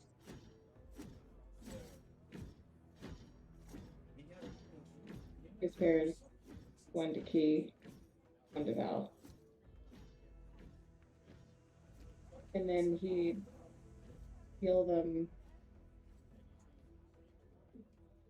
And whoever he's been talking to try and coordinate a way home, like whenever he's earned it or whatever, he would, I don't know if that's Vendry or if that was someone else or if that's even happened yet, but he would want to leave them with someone and basically say, listen, if something happens, I don't know how you do it, but could you try and get these letters to these people? I believe that the person you've talked to about that the most was Wyan about the possibility of that happening. So Right. she would probably be the one you go to on this.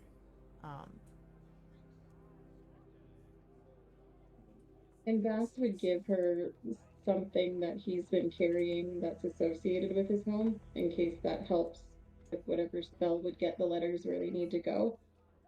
Like a little bauble or a keepsake or something that he's had with him. Maybe that his father gave him or something. And just leave it with the letters.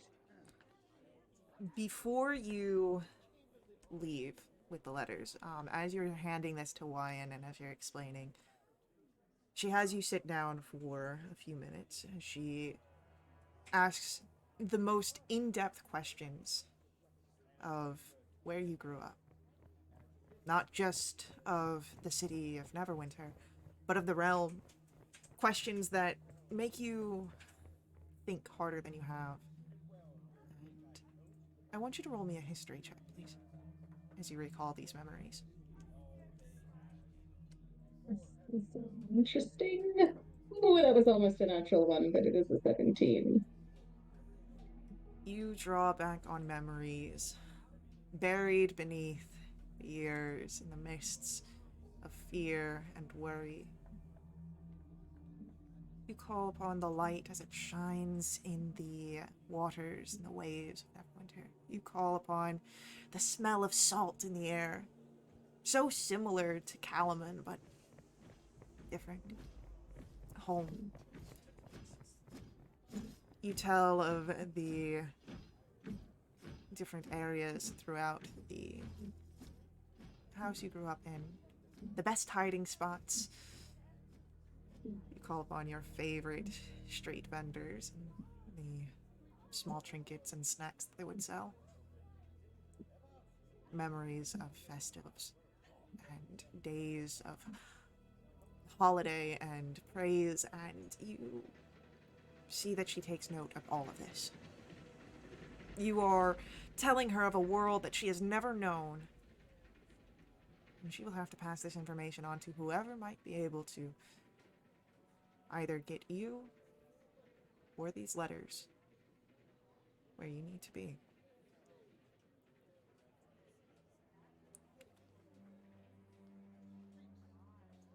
Thank you, Wyan. She nods. If it is any consolation, I don't think that you will need to send these letters.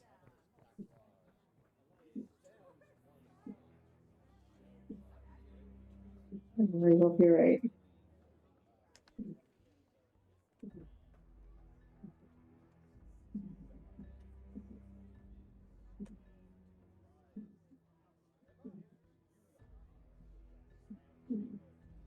And then I think Vass's mask would come back on. Like, I think he was very vulnerable and very open when he was doing that. And then he'd sort of snap back into his persona and just be like, of course, won't need to send them. But I had time to kill before things kick off, so I figured why not.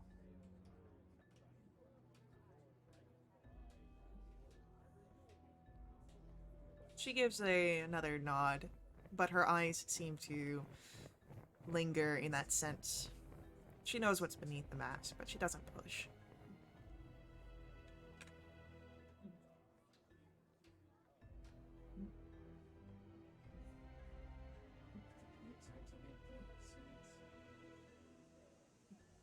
Hugh, Rhubarb, do you do any last minute preps before everything? I'm gonna commune in quiet the forest spirit. Ask for guidance and power, and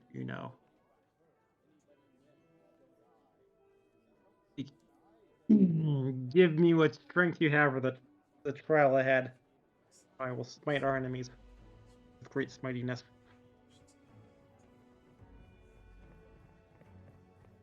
Okay.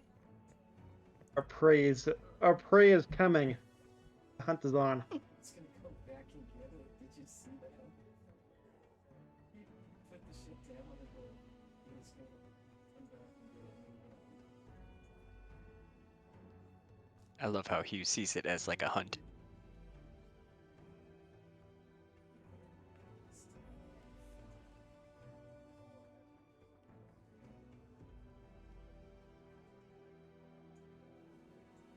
Rhubarb, do you do anything?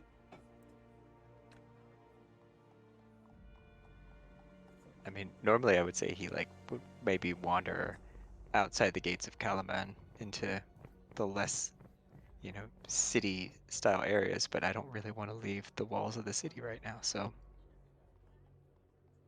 probably just I think he would go back to our apartment quarters in the castle and just kind of sit and look out the window by his bed that's on the floor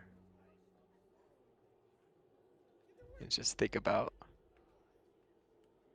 his homeland and his tribe. Rhubarb, give me a history check.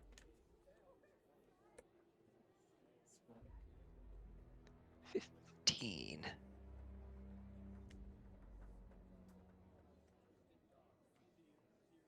As you sit and think about your tribe, about the forests far, far to the west, the shadow seems to reach out.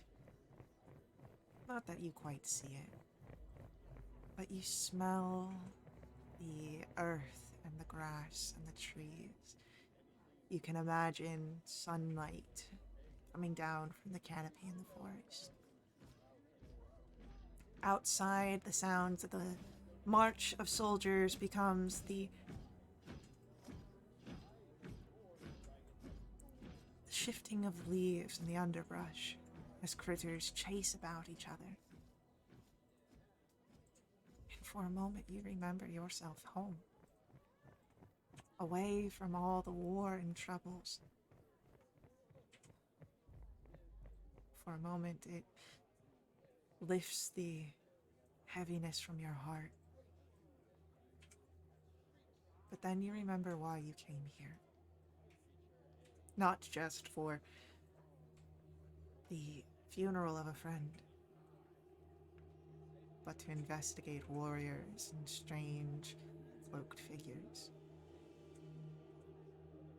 The little seeds that have sprouted, it seems, so quickly. You are brought out of your reverie, back to this moment. You stand with your red robes, looking out a window. You can see in the distance the massive flying citadel. that will soon be upon the city.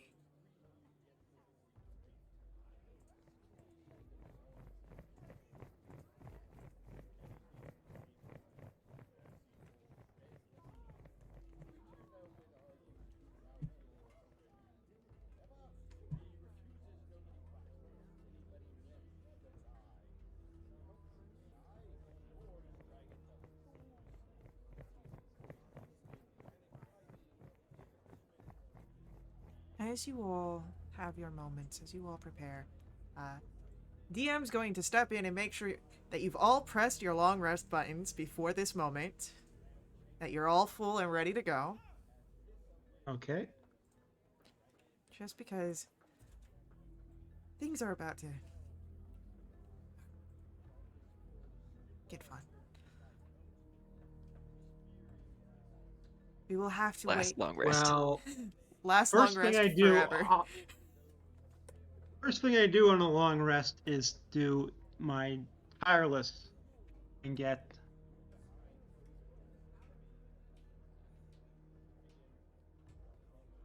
four temporary hit points. Thank you. So, we will have to see what awaits you this evening after our next ad break. So, hang out with us.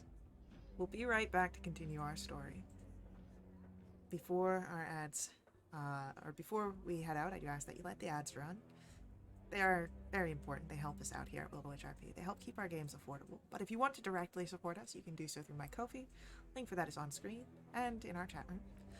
Donations unlock awesome perks for the entire community. Perks benefit everyone who play with us for the next month. They include special companions, double treasure, double XP, new quests. There's a full list available on our Discord.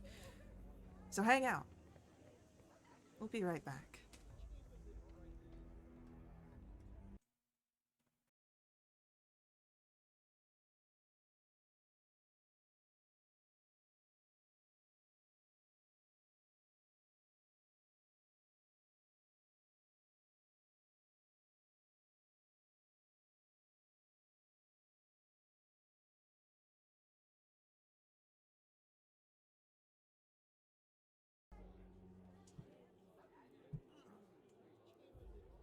All right.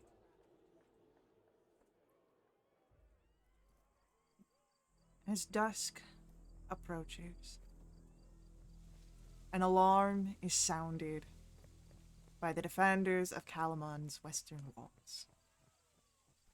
The Flying Citadel and Red Dragon army draw near. All of Calamon's soldiers are called to defensive positions. And as the alarm rings out, Derek has found you all and brought you to the Trade Gates ramparts. The west-facing ramparts of the Trade Gate are all abuzz, the soldiers rushing reports in and orders out. Amid the activity stands Marshal Vendry, issuing the sharp commands to an endless array of lieutenants. Every so often, the Marshal's gaze passes through the tangle of soldiers to the field beyond the walls. There, thousands of soldiers in red and black raise the Dragon Army's camp beyond the reach of Calamon's defenders. War machines roll into position between crimson banners bearing the Dragon Queen's claw-like symbol. Above, Dragonels soar in rigid formations alongside the Dragon Army's most terrifying weapon, the Flying Citadel. Otherworldly smokes roil from the ruined temple atop the floating island. As it drifts into place above the battlefield, you watch reanimated corpses of ancient dragons circle the ruins. Glowing with the same terrible light is the temple itself. Amidst all of this, Marshal Vendry can spare but a moment. While there are no specific orders from the Marshal, she tells you to stay on hand, to be helpful, as she trusts you to be.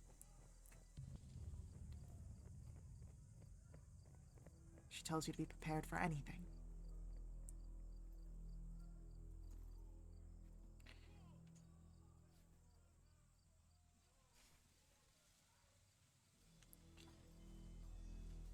Do you have any questions for Vendry in this brief moment that she can spare you?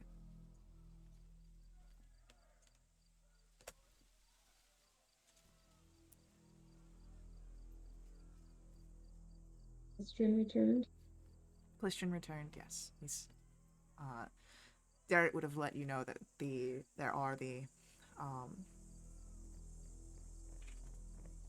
that he is readying those for you.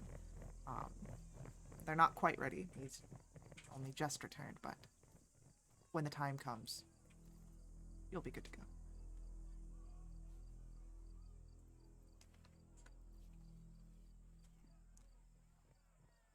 Is anyone coming with us?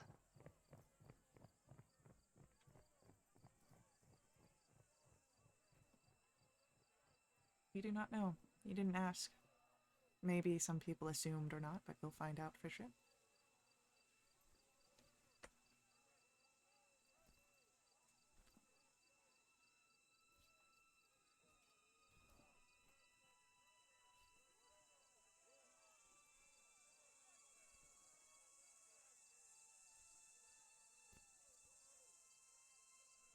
What is it that your forces will be doing while we're infiltrating? Defending against the foot soldiers. I do not expect a full siege, but as I said, we must be prepared for anything.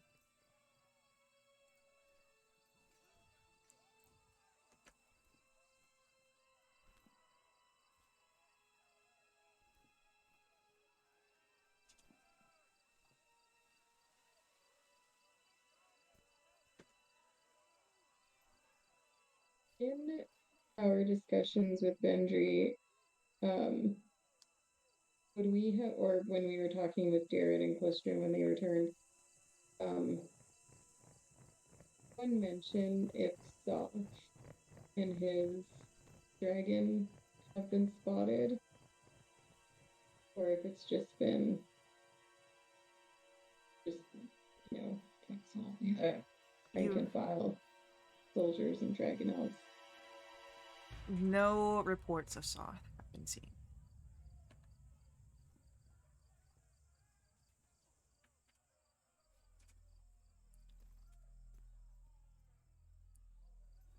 As you are sort of dismissed from Vendry's side, as you are kept nearby, again, this is setting out to be a tense night. Q. You are the first to notice this. There is a shadow here in the last light of the day. Large. There's a strange violet light that accompanies it in the sky. And you watch as a violet star plummets down, crashing into the city streets in front of you, throwing up a cloud of debris. From inside the dust, a breathless screech rises from the blacklit cloud. And an instant later, you see the blackened fangs and violet flame burst forth in the form of a massive skeletal dragon. And we are rolling initiatives. Oh boy.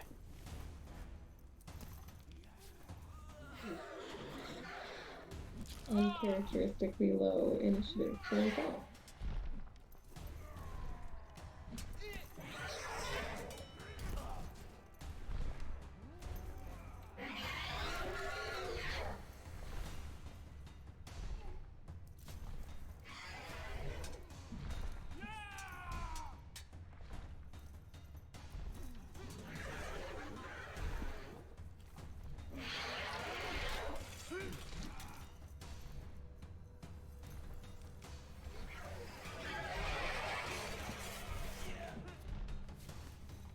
All right, Hugh, you are the first to act here.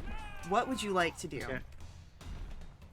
So, get me a picture of what I'm looking at here. It's a shadow dragon It is a undead looking thing. It is a skeletal dragon. It is massive. It is lit with the purple flames.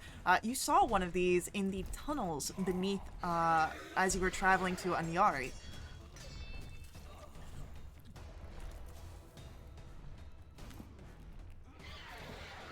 Well, friends, I'm wondering how to best attack this. Are we on street level right now? Or Oh are we yeah, in the there hallway, are or- people running away from this. They are screeching. It has plummeted to the ground in front of you, creating this crater in the ground. So you are street level on this. I'm the only one of you who could hope to stand against it for long. I'll distract it. Friends, do what you can.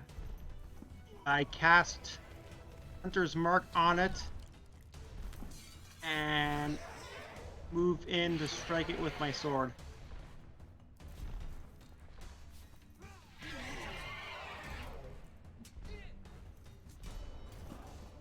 Assuming I have the reach to get there, 16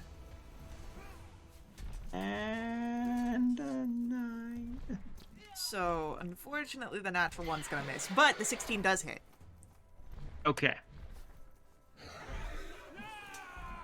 So that's going to be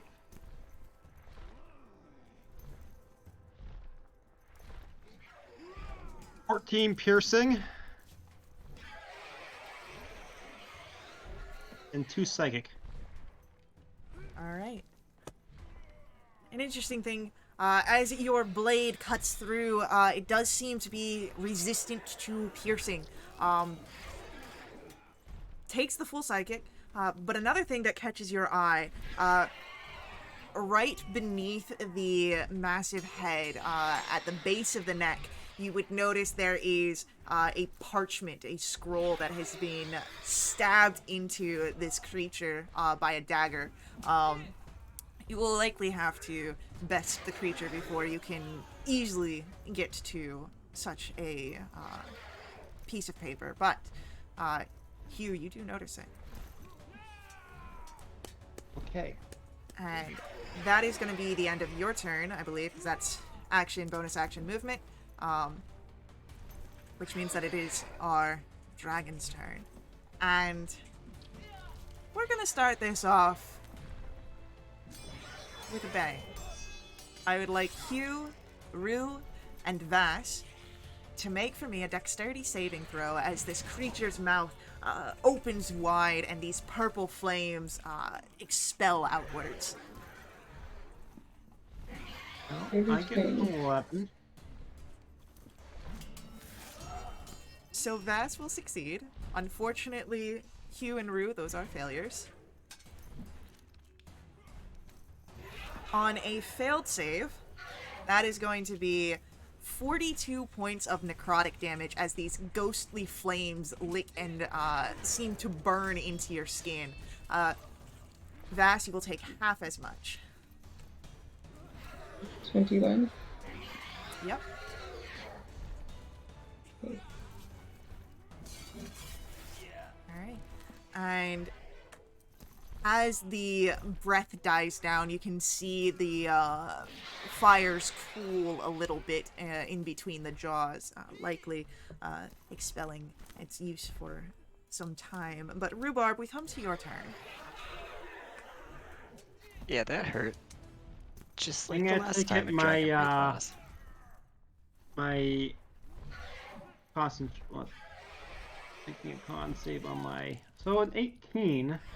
Yeah, With that much damage, I'll fail. because you needed to beat a 21. 'Cause it's half damage. Yeah. So. So no more Hunter's Mark. Oh no. Rhubarb, what you got? I got a lot of damage, that's what I got. Hell yeah. It's all right. You're still up. For now. I didn't like that. I think Rue is going to try and play this a little bit defensive then. I think Vass would still be in range, correct? Like Rue be near Vass, but then Hugh's already run off. Yeah. Hugh has run forward to the dragon, which would be about 30 feet away. So you and Vass are like right next to each other. Well, let's see if this works. I know dragons are strong and it might not work, but Rue is going to twin spell and cast greater invisibility on both himself and Vass. Okay. I just need to see if I can meta magic that. Oh, I can. Cool. I'm going to use my meta magic reduction lunar boon, so it costs 1 less sorcery point.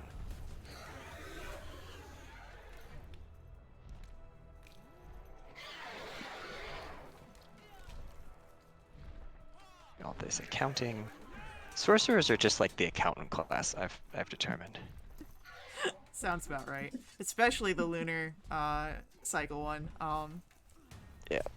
And then I think with my movement, I'm gonna try and get out of range of how that breath attack. I assume it was probably like a conical shape. Rue would start moving off to like one side in the hopes that if it tries to do this again, he would get missed by the breath. Yes, it is conical.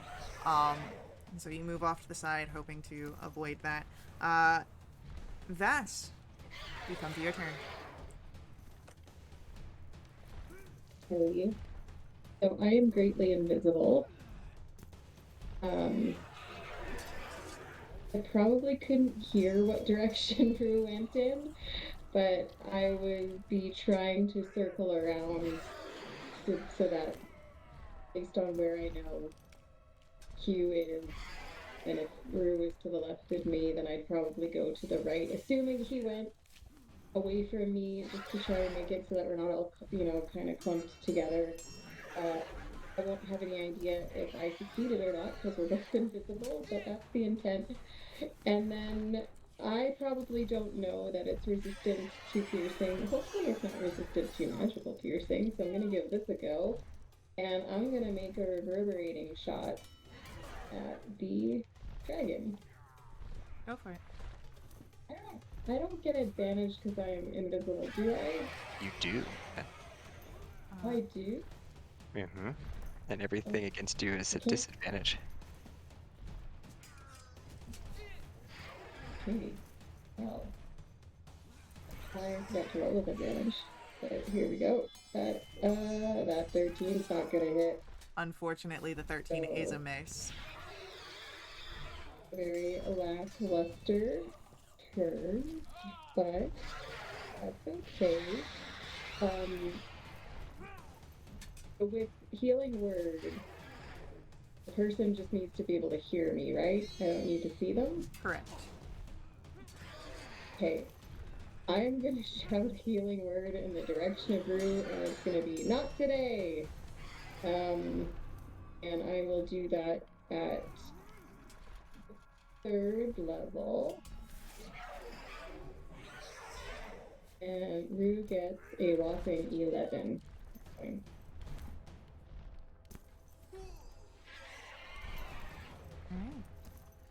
Cool. With that, Vass's turn comes to an end, and Hugh, we come to your go. What would you like to do? Okay. So, did we see anything about what? I guess you didn't. Did Vass do and hit him with any piercing? So I can't tell if magical piercing is an issue or not. I don't really have anything. Okay, I'm gonna start out with my dancing longsword to make an attack. Okay. And that is going to be 24, so I assume that hits. Oh yeah, 24 definitely hits. For 11 damage. Takes it in full. Okay. So it's more that it's not good against piercing. Okay, and add 2 psychic damage to that. Beautiful. Alright, I'm gonna take a drastic step here. Toss aside my S-Dock. Just had 1 longsword in my inventory. And I'm gonna be using that. Heck yeah. I take a 7 misses. Unfortunately, the 7 does miss. Oh, that's just unfair. No! Oh! Hugh, you drew your S-Dog, yes? For the first time Yeah. today? In the last round? So I think you've Yeah. got a bard. I think I do. Okay, and what's the Bardic on it? It would be a D8, but I don't know if it'll help that 7. But I just thought I'd remind I don't you think that you have so. one. You can hold on to it for now Do if I you want want. to use... No, I don't think that's gonna help. But I think what will help is I've been inspired for a while, and it's time to...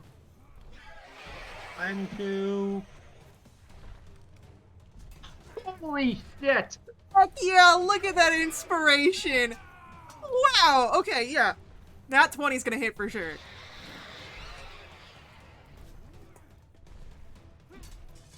So Alright. that's going to be, basically this. That's going to be a +3 Alright. modifier. So, with the way that we do it, it's a little different. So we're gonna get more than 10. You're looking at 14 points of slashing damage here.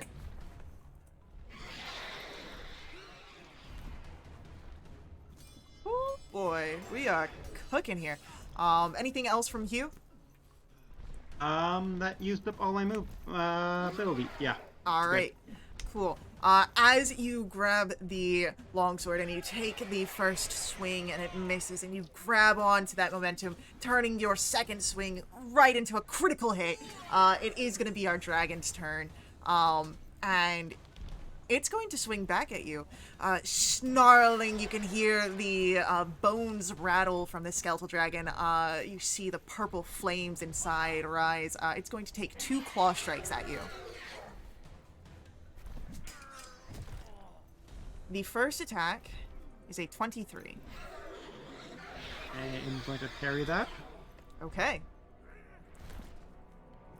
Which means the second attack definitely misses, and with its frustrations rising as you evade its claws, it opens its maw and is going to try and bite into you. And absolutely misses with an 11. With that, it is the end of the dragon's turn. Rhubarb, you see as the dragon's face hits into the cobblestone where it tried to bite into Hugh. What would you like to do? He lets out a small chuckle, seeing the dragon totally faceplant into the cobblestone. With the new staff that I got, does it affect spell save DCs as well, or is it still just attack rolls? I'm going to say it's still just attack rolls with the way that it's worded. Yeah, that's what I figured, but thought I'd make sure. I think that I want to try and incapacitate this thing a little bit. So Rue is going to cast a Psychic Lance at this creature. I need it to make a DC 16 int save. That is an 8. Alright, so a lance of psychic power comes from the forehead of an invisible gnome wandering around the battlefield. This dragon is going to take... you know what, I'm going to use a sorcery point to re-roll those 2. Let's see, how many ones do I have? Shoot. Was it 2 ones? Too many dice on the screen. 2 ones, yeah. And turn them into 2 more freaking ones. Fantastic! Okay. So what was that? It was 25 points of Psychic. psychic damage, and it's incapacitated, I think, till the start of my next turn? It is the start of your next turn, I believe. Yeah. So, you have this dragon out of commission for a round. Make good use of it.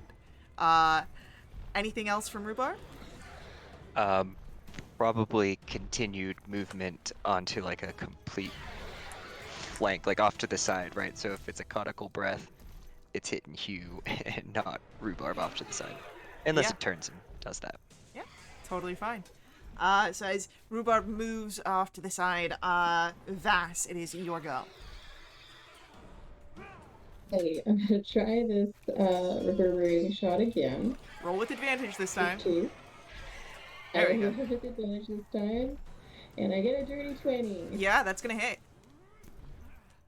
Okay, and because I believe I will get sneak attack on this, You do get sneak attack. so that's gonna be max damage from the bow. So that's 9. So pretty good. 14 So or 23. one thing you'd notice about your piercing damage seems to not do as much as you hoped. Seems piercing in general this thing is resistant to. Oh, that's unfortunate. So that was, I think I said 23, but then it's on top of that, there will be 4 points of thunder damage, which It I'm hoping takes it will take. in full. Yep. Okay, now hang on 1 second, because I keep forgetting I have the piercer feat. So I get to reroll damage once per turn when you hit a creature. You can reroll one of the attack damage dice. But is that just from the bow, or does that count sneak attack damage? Let me take a quick look at that. Because I'm inclined to say that anything that's doing piercing damage would be applicable.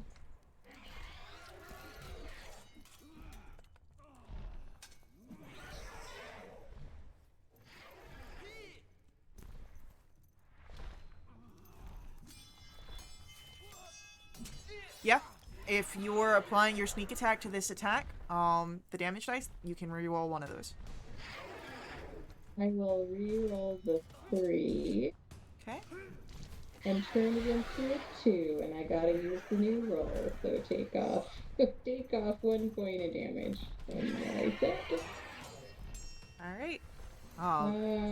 Bonus action. I'll probably keep sidling off to the side, hoping I'm moving further away from Rue. And then I don't think there's anything I want to do with my bonus action. That'll be it. Alright. Totally fine. Hugh, we come to your go. The creature is incapacitated currently. What would you like to do? Okay. With it incapacitated, I'm gonna take the opportunity to get right up in its face and do a... Ooh, can I actually... It would have been... There's that scroll. You said you'd only be able to get it after it's down. Is this a situation where that's a viable thing to go for? It would Or put am you right in front of this thing, so when it's unincapacitated, you might be dealing... Because it's... From what you can see, it would take like a full action to pull the dagger out. So you could do it while it's incapacitated, but perhaps it would be easier to best the dragon and then wrest it free from the corpse. The non-undead corpse.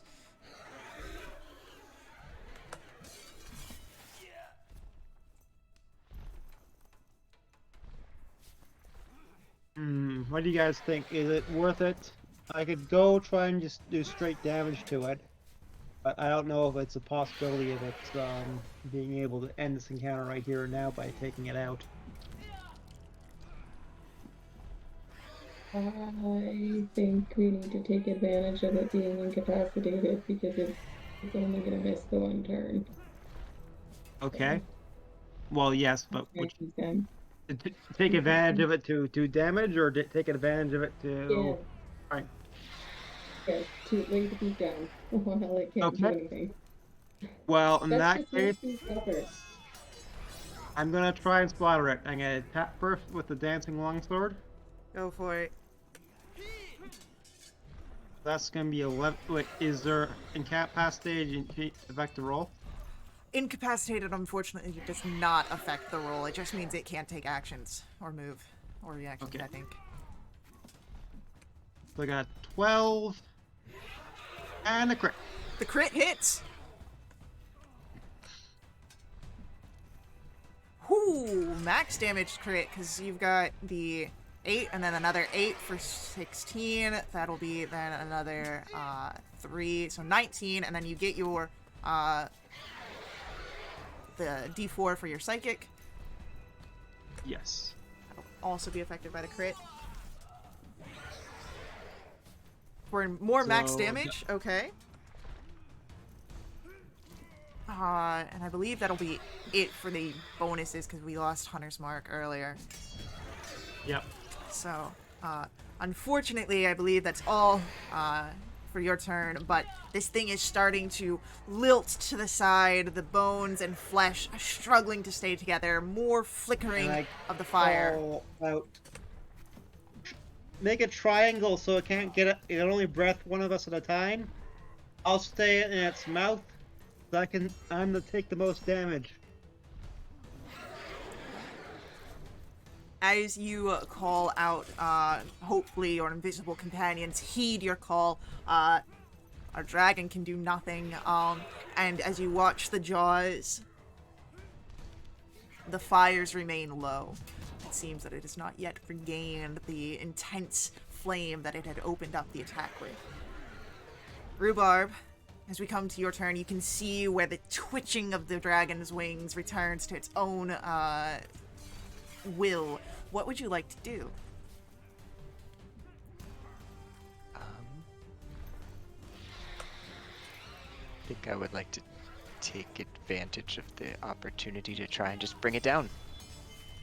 What would you like to do here, Rhubarb? Let's cast a guiding bolt at it in the hopes that it can help. It'll hit and it'll help my friends also have more chances to hit. But I'd probably give advantage to Vass, and Vass already has advantage. But whatever. Level 3 guiding bolt coming at you. Let's go for it. Level 3. I love it. Beam of red new Atari energy.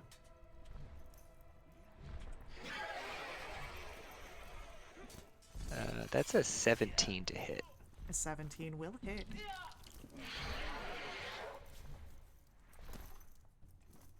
That's decent. 26 radiant damage.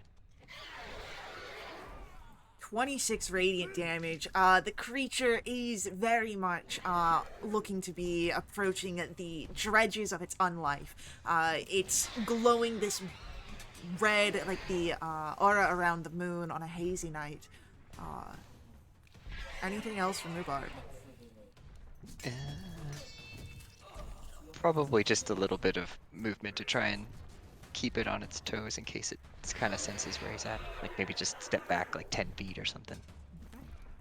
As you step back 10 feet, Vass, it is your turn. What would you like to do? I did notice that it seemed to not like my thunder damage. So I'm gonna take that knowledge, and I am assuming that I am within 60 feet of it. You are. And I am gonna snap my fingers and cast Shatter at second level, placed so that I do not get my good friend Hugh in the 10-foot radius sphere. Easily done. And this will be a con save with a DC of 16. It fails with a 7. I love that for this undead dragon. So that is gonna be 15 points of thunder damage. As you give it this snap, you can see the reverberations underneath, creating a second crater where this creature stands.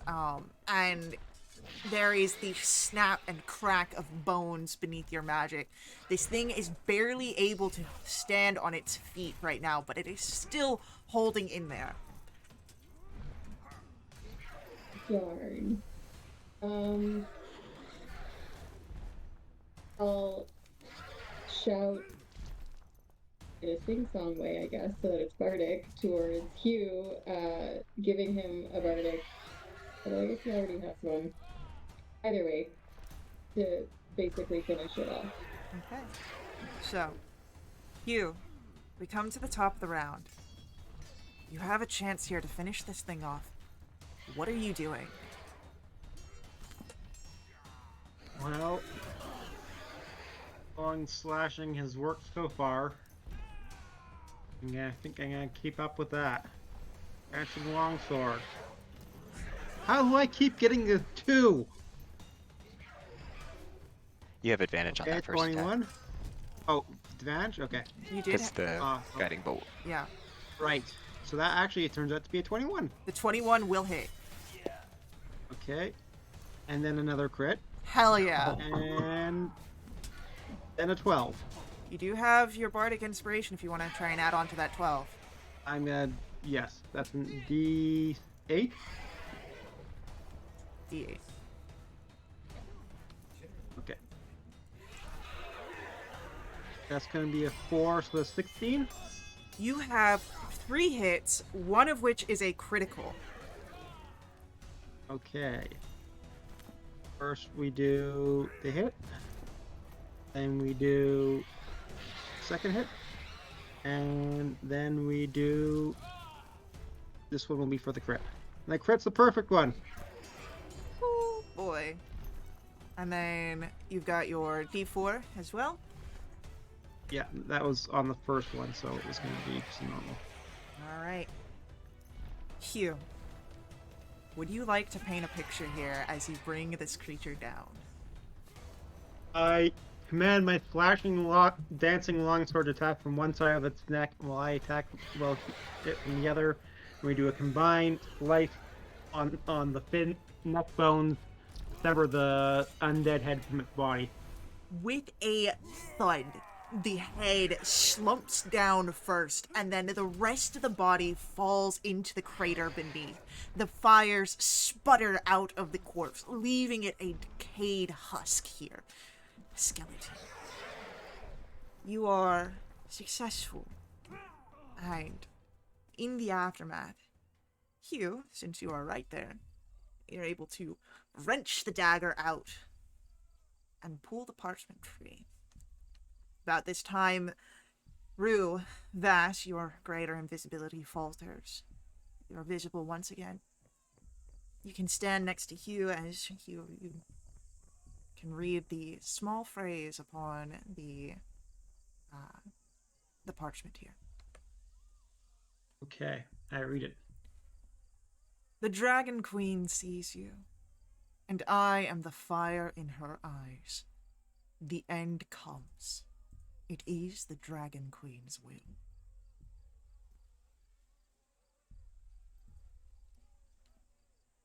I hope the Dragon Queen saw this. That was really cool.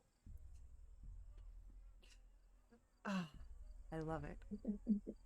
A little bit of levity in a night of terror that has just begun. There are the sounds of battle and cries throughout the city. But we will continue this night in our next session, as tonight's must end. So thank you to our players for playing. I hope you guys enjoyed this. Thank you to our viewers for viewing. I hope you guys enjoyed this as well. I'll see you all in our next stream, but until then, head over to wildwitch.com. Check us out there. Join us in our Discord to jump in a game yourself. Keep up to date with all of our announcements. If you want to keep up to date with all of our live streams, follow us here on Twitch. If you want to check out our VODs, those are over on YouTube. And as always, may the ever-burning light forever guide your steps. Laters.